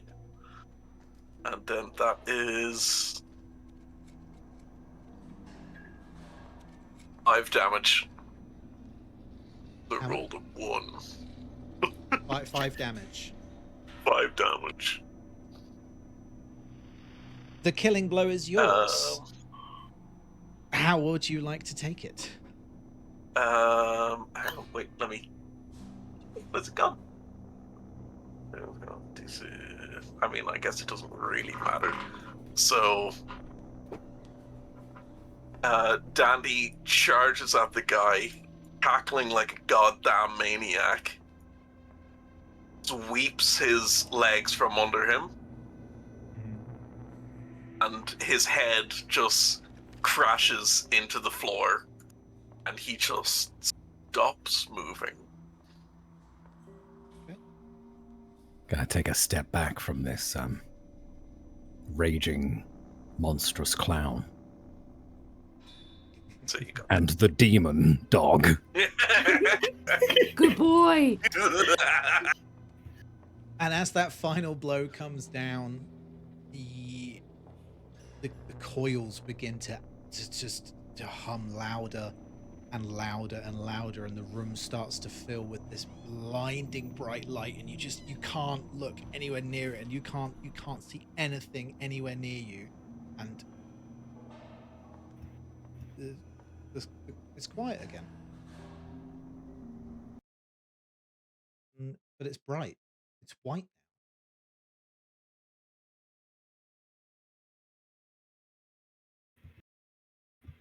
Did Oh. we do it? Are we in any pain? Have we died? now. As far as you can tell, he died. Well, shit. Things are back to normal. Are we still together? The light eventually starts to get dimmer and dimmer, and you find yourself back in the waiting room near the coffee machine. Still that smell of antiseptic and of electricity humming in the air, and you sort of stand and look at each other. You're back in the modern day hospital that you left but a few hours ago.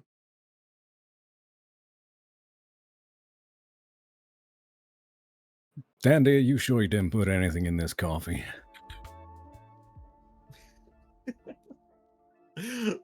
Oh god. That. Oh. There's it's children gone. around again. Totally gone again. I would never do such a thing.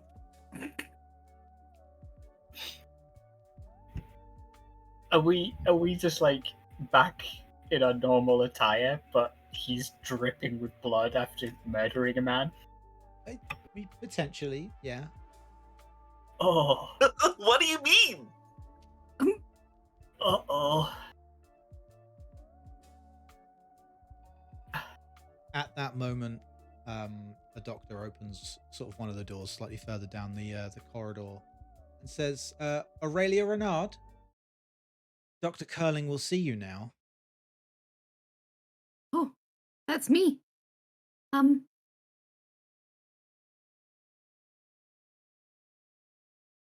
Can I look- bring Lottie with me? Yeah, I Can can go I with you if you please want. still hold my hand? Yeah, I can hold your hand. That's fine. I guess I have an appointment With Dr. Still. Curling. after all Uh-huh. this. It's gonna be great. It's gonna be fine and normal. Don't worry. You're in good hands with Dr. Curling. I squeak my nose. And that Hold is- on. the Dr. Curling will see you now was supposed to be the big dramatic. Oh my God, Dr. Curling! Dr. Curling was dead in our timeline. Dun, dun, Dun, dun, dun. And you just went, oh yeah, cool, my appointment. Yes, that is congratulations, guys. You have fixed Mount Eminence Community Hospital by absolutely ruining my fucking final boss. Yay! Don't look at me. I did Oh, nothing. it's absolutely savage. The crunchy crits was a mistake. Support classes. Oh. No, that was good. I was like, you do sit there as a DM and you go, fuck, I didn't give this thing enough hit points. And you're like, no, you did. You did give The fact that I because- rolled a 1 on the damage for the final hit is Oh, unfortunate, to yeah. be fair. Yeah, I mean, I was like, it would be so much cooler if you'd done a crit, but like that was Yeah. great. I loved it. Thank you very much for playing, guys. Oh, thank That's a you. good It's time. lots of fun. Can I play fetch now? The arm is not. Oh God, did you put the demon away? No. Just in a modern Oh, no. hospital, busy corridor of a modern hospital. He's just there. I mean, I've seen. She weird is a shit- funny looking dog. I've seen weirder shit in QEQ, and it's fine. Oh, I'm sure nothing bad will ever happen to us ever again, guys. No, never. my God, we did a one shot in one Definitely. shot. Definitely Did not it? going to keep We that did character. it. Damn, amazing. We did it, yeah. Guys, I'm gonna say goodbye to the stream. If you guys want to hang around for another 5 minutes, we'll talk about it afterwards. But I'm gonna end the stream. Thank you very much for playing, guys. Goodbye, stream. Thank you. Bye, Bye. stream. Thanks for watching. Goodbye, the internet. Oh, thank you very much, everyone. That was fun. Let's go and see if there's anyone we can raid into. Hello, Amy. How are you? How are you doing? Let's go. Who have we got? Oh, Side 21 are on. I'll send you guys over to Side 21. They are doing some Halloween. They are actually in costume, so that's quite funny. So that's quite cool. But yeah, let's get the raid over to Side 21, guys. We got a raid during that, so I'm going to go and check out Fate of the Dice D&D. Thank you all so much for being here. I loved it. I had a lot of fun. I hope you had a lot of fun. That's all from me. Bye for now. Wait, that's what Pidge says. This was great. So thank you, everyone. Have a wonderful weekend. I'll be back at some point to do some cooking, I'm sure. The new Fortnite season and Football Manager comes out next week, so expect to see that on the channel, I'm sure. Amy, have a wonderful weekend. Guys, thank you for playing. Thank you for being here. Yeah, what do I do? This has been a while. Be good. You can't be good, don't get caught. You look great. My name's Macaroon. Yours is Chat. Be good. Can't be good. I've said that bit. You don't have to go home. You just can't stay here. I'll see you soon.